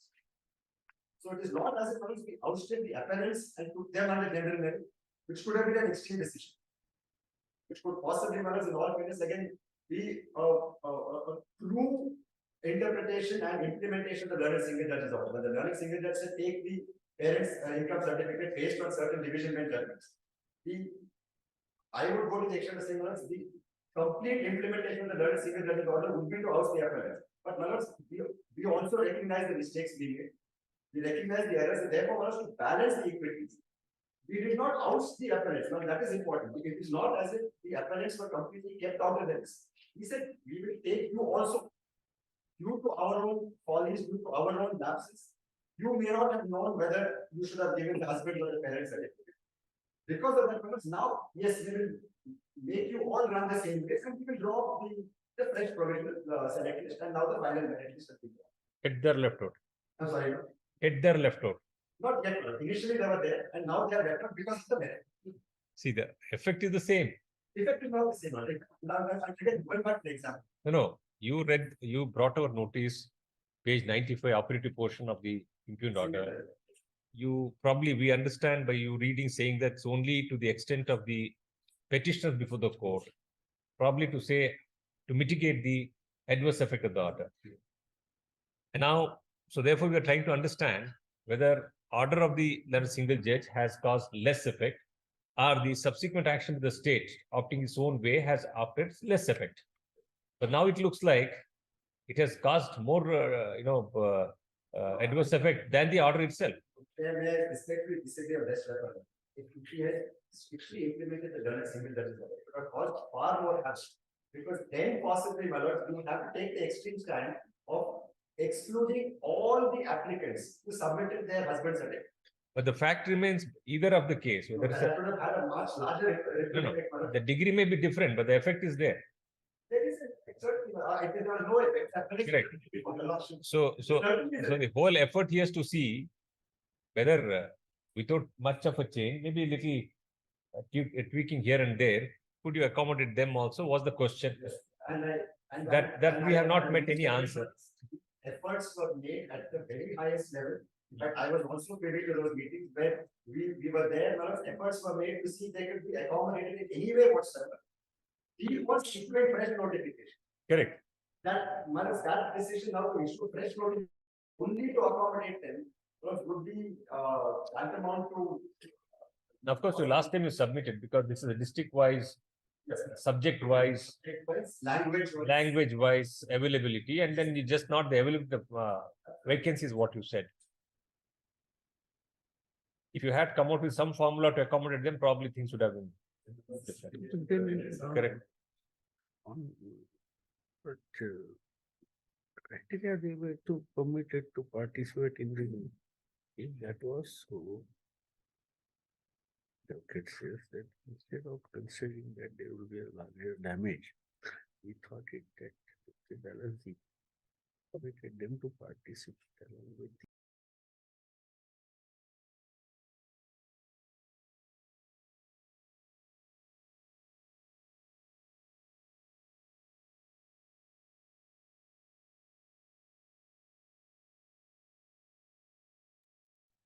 If your second submission is considered that the accommodation will not be possible because there is a of the subjects, variety of the schools or availability.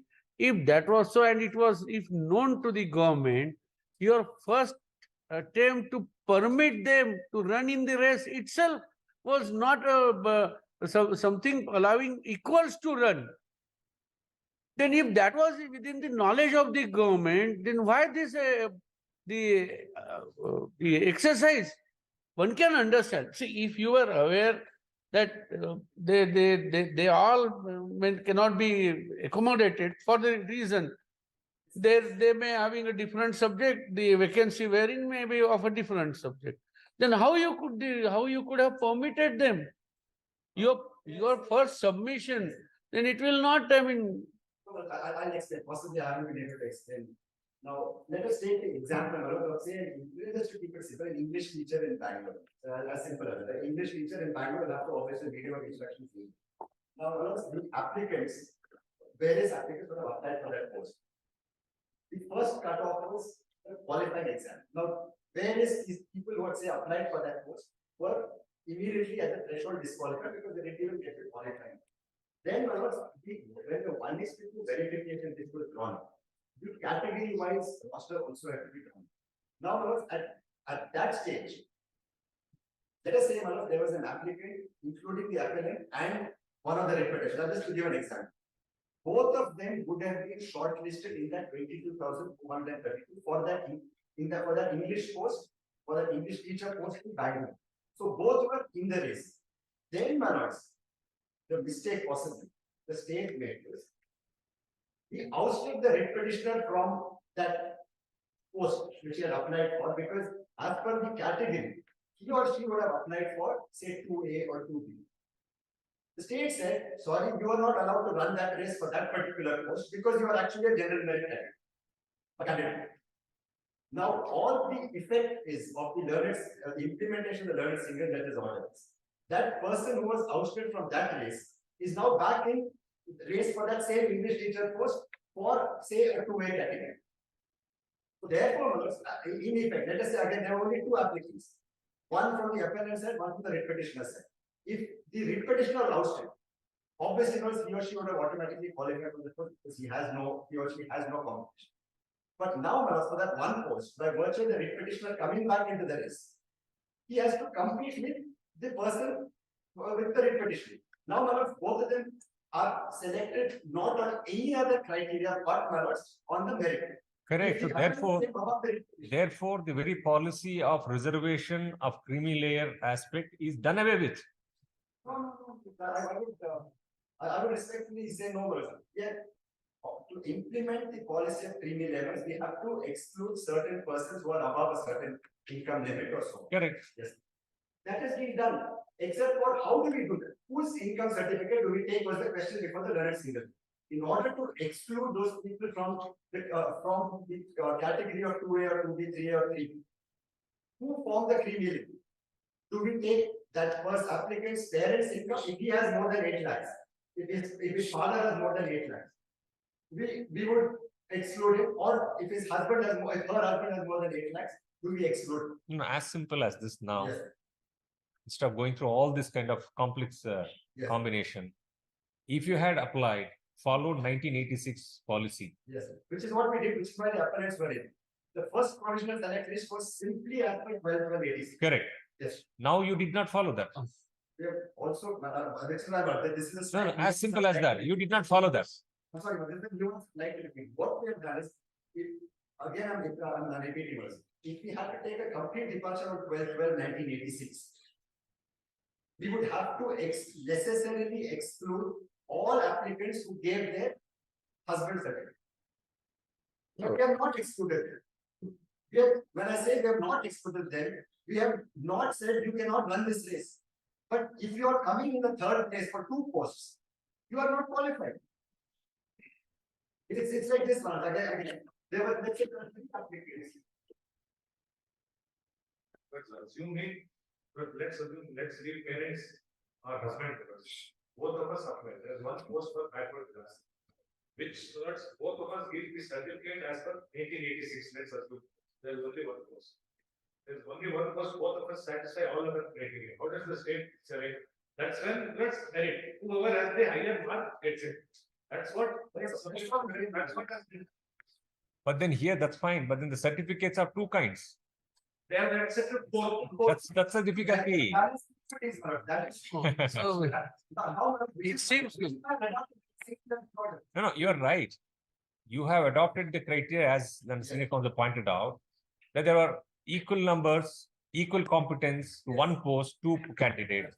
Obviously, you'll have to go for the merit. But then here the case, the criteria itself is different. Two candidates to one post having two different certificates. And merit is applied there. And merit is applied. No, the merit is applied. Both are taken under the same category. Initially, my lord, what had happened was. No, you can't take the same category, na? that's They are there. Then the repetition. no, therefore, Mr. In an attempt to see that you are pleasing everybody, you displease everyone. Right? I mean, your attempt, therefore I say, probably you wanted to see that, okay, there will be something, some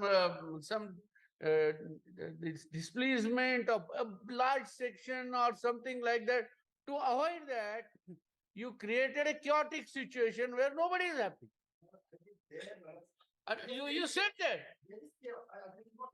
So now this is a chaotic situation. Probably okay. I mean, option open to your A, B, C. One of the option was okay. Let everybody face a fresh competition.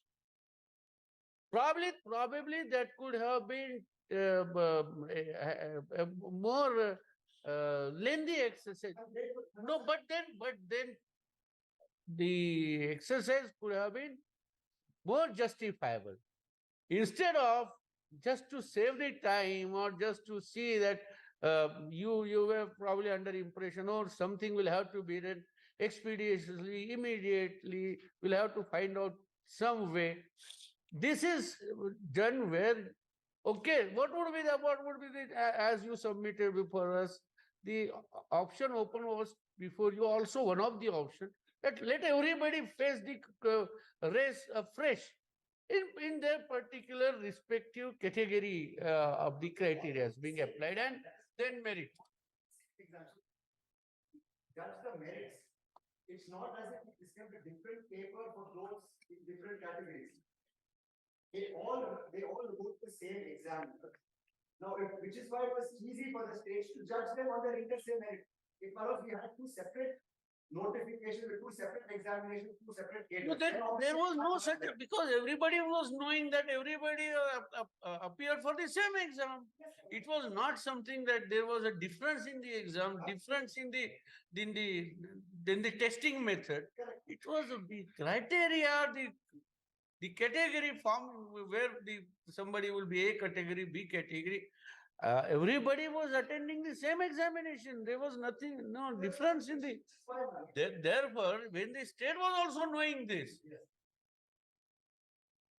no, it was nobody's case that a particular section appeared for A examination, B section appeared for B exam. No, it's nobody's case.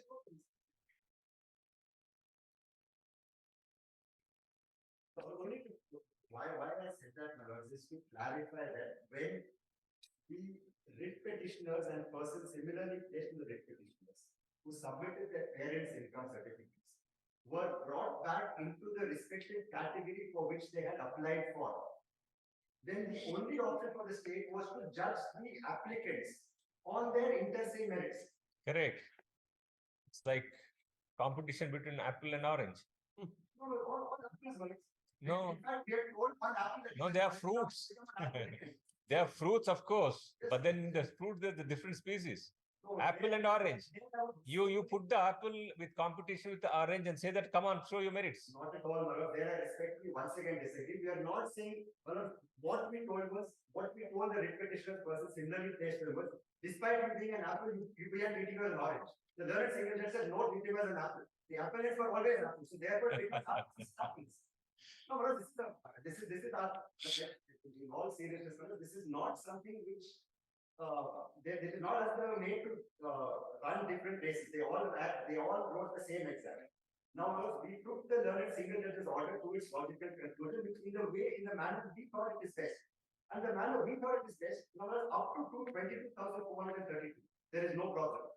They all wrote the same exam, 67,000 qualified, 1:2 verification is no problem. It is at that stage, we ousted some people, as your Lordship pointed out, on the ground that even though you applied to be an apple, you are actually an orange. The learned single judge said, no, he is not an orange. You may think he is an orange, actually he is an apple. The appellants were already treated as apples. So therefore, it becomes an apples versus apples contest there. So it's not, we're not treating them separately at all. We don't say that there was something, we are not criticizing anyway on the motive of the government. No, of course. Nobody says that it was ill-motived act. No, What we are trying to put before you is that in that attempt, Yes. whatever done was more damaging to what our initial position was. Give the other option available to the states. The other option available to the state was to adopt the learned single judge's order in its entirety, which means you do not take anybody within the OBC categories who have submitted their husband certificate. But that would be far more chaotic in my respect to submission. And that would be doing great injustice to the appellants. Because the appellants, fellows, bona fidely believing that they have to give their husband certificate, submitting their husband certificate. If I have to take the learned single judge's order to its extreme logical conclusion, they would have to be ousted. The learned single judge says take only parent certificate.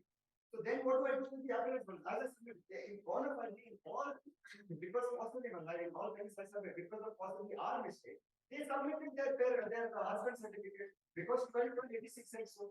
Now, would it be fair from now at this stage for me to say no, you are completely ousted? It would be unfair. Therefore, why are they agreeing? Because they did not qualify on the interstate merit. It is not, they are not agreed because we disqualified them from their respective categories. If we had brought them under GL, I would have an extremely difficult task to defend the state's position, unless I challenge the learned single judge's order.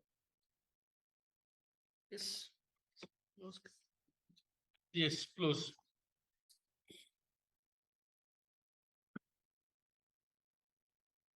Make one request with the state. If the interim order should be clarified, and it could be restricted to the scope of the litigation. Then nobody should have a grievance because there are about 12,000 odd people who are unaffected by the litigation, who are awaiting appointment orders. Now, teachers are appointed in the ratio of about 1:4. So there are about 48 to 50,000 students who are awaiting teachers.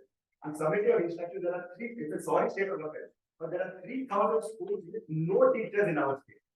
So at least if you 12,000 odd teachers could be appointed, it would at least put the state a great. Of course, neither the reputation nor the appellate should have any grievance with regard to that. Mr. Vikram, possibly even assuming that you are with all seriousness attached to the fact situation, making this submission, but probably even some slightest order may lead again to a further Why would it? Because no, wait for some time, you will also. One last thing. 12,000 odd people were in the provisional select list, the learned single judge was, and are now in the final select list. So they are unaffected. To that extent, I would only request that if your lordship could consider. We'll just consider, but now, right now, we will not be in a position to just. We'll have to also. In the larger interest of the That's right, but the possibility cannot be ruled out that even any such interim order is met, that would be calling for applications after application or. There are only two possibilities. Your lordship set aside the learned single judge's order or oppose the learned single judge's order. Now, given those two circumstances, those 12,000 are unaffected either way. If your lordship were to set aside the learned single judge's order, those 12,000 are unaffected. Even if there are only two ways that the lordship could set aside or affirm it. If it's affirmed, also the 12,000 are unaffected. So therefore, I request it is. We'll consider that aspect. Also, matter.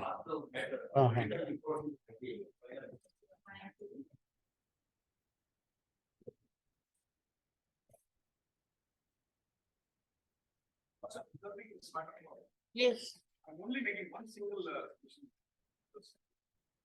Rule 3 is the one which brings in all these government orders into force. The lot will say Rule 3 of the reservation rules that says unless it is replaced. That is why it is said that the training layer notification starts from 2002, which incorporates the apex court judgment. There is nothing in the 2002 rules which has been consequently replaced by other or will be amended by the other rules. That is the reason why even the learned single judge at the last portion of this judgment says that the reliance of the government on 1986 order is unsustainable. 3 says until they are replaced, and 2002 makes a comprehensive replacement of the entire. Whom are you appearing? Whom are you appearing? They are appearing for some of the petitioners in the earlier rounds of petition. That is the crux and the main important criteria, my lord. That is why all the judges. That is the only point which was considered by the court down below. 2002. 2000. Yes, we'll consider. That is your submission, we consider. That is the reason why the court always said that 2002 lays down the creamy layer principle with respect to state government for the first time. And consequently, all the other government orders which are issued make a list of the readings of the other government orders which are laid. Nowhere does any of the orders which are prior to 1992 or prior to 2002 appear in any of them. The Lord will see there is a comparison in your video and learn. 2002, 2012, 2018, which ranges from 6 lakhs to 8 lakhs. All of them contain a list of the government orders which are relied upon for the authorities to formulate the criminal layer policies. Nowhere does they contain any of those orders which are prior to 1992, that is the date of the apex court judgment, or 2002, where the creamy layer policy was first formulated. Now, the fact that the creamy layer policy is made in 2002 takes away all prior policies which were made by the government. Because Rule 3 says until these orders, the prior orders are incorporated into the 1993 rules, until they are replaced, ordered, or modified. The making of a new policy alters and replaces it. That is why the learned single judge at the very last. So ultimately, you are supporting the judgment of the learned single Absolutely, my lord. judge. Also, the final paragraph says that the reliance of the government on the 1986 order is unsustainable. This is correct. Now the government. Yes, so you are supporting that. Right. Yes. On the ground, my lord, that the 1986 order has no force.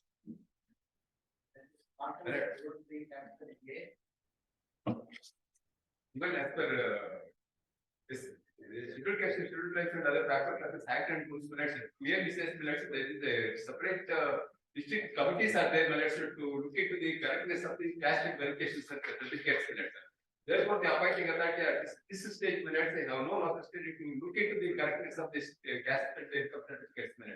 Because they may look into the caste certificates whether it is issued by the competent authority or not, and whether it is in validity minutes, because the caste certificate is valid ever minutes. Yes, therefore, there is no question of challenging the validated caste status of social status.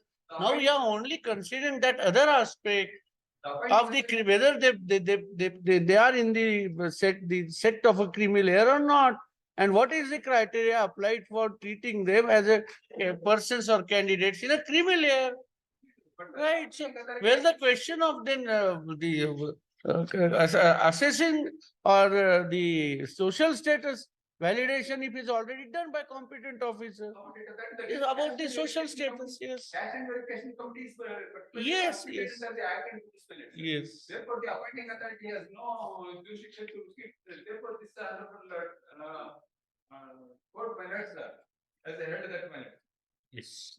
And there is in the reservation policy minutes, there is no provision to get the income and caste certificates in the name of husband minutes, because it is to be obtained in the name of father only. That issue already there are the submissions advance on that issue. Caste is determined by birth and descends from father only. Therefore, they have to obtain caste and income certificate in the name of father only. See, even 1986 CO says the income of the husband is to be taken into consideration. That does not mean that it has to be obtained in the name of husband or millets. That is the crucial point here in millets. Because 12/12/2020. We are not on the social status of a person. We are only on in the economic criteria, whether they will form in a creamy layer category or they are out of the creamy layer category. That Yes. will be looked into by caste verification committee minutes, not by the appointing us at this stage. Yes. The employment verification, last that the government order dated 8/2/2008. Reservation of group A, group B, group C. These in terms of the BO dated 8/2/2000. Then I called out under the 8/2/2000, that was true. The annexure, yeah, but it said the income of the parents and the actor. So that it is a part of the notification. Yes. So therefore, there are two things. What is called 8/6. Well, it will be reopening of the arguments again. So, sir, you all have made your submissions, advance your submissions. We have noted it down. Without a prayer. Grateful to. That only that matter of this report is now, yes. Is Competent, does not have any infirmity or disability. Mr. Council, now the press report after verifying the videos, the experts opined that the work pattern does not require heavy manual work which involves lifting of heavy weights. Patient does not have any infirmity or any disability to do the above work.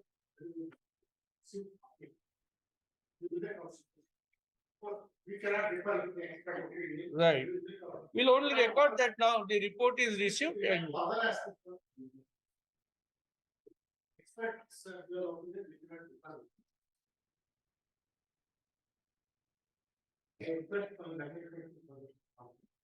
no, we'll this is submitted to the office. We'll ask the office to prepare the copies and to supply it to you. Now the government advocate, madam represents the government. Yes, just prepare the copies and supply it. Pursuant to our order dated 24/8/23, the experts, the director of Sanjay Gandhi Institute of Trauma and Orthopedics submitted a report, copy of the report submitted to the director is annexed at page 3 in the compilation.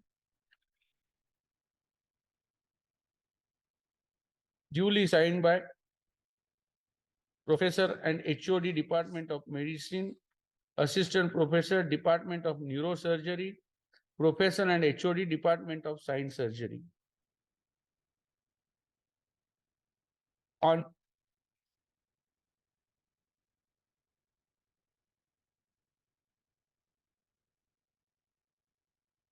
the videos submitted for the perusal of experts and on perusal of the videos, the critical examination of the patient, the following opinion is expressed. Both videos shows that nature of work is to do welding of small brackets and housing covers. Work pattern does not require heavy manual work which involves lifting of heavy weights. Patient does not have any infirmity or any disability to do the above work.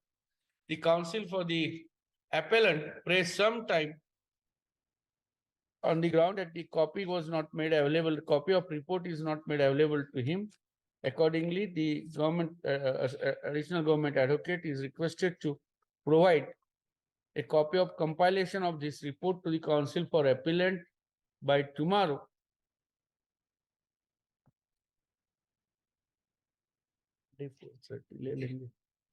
List Monday 4:30.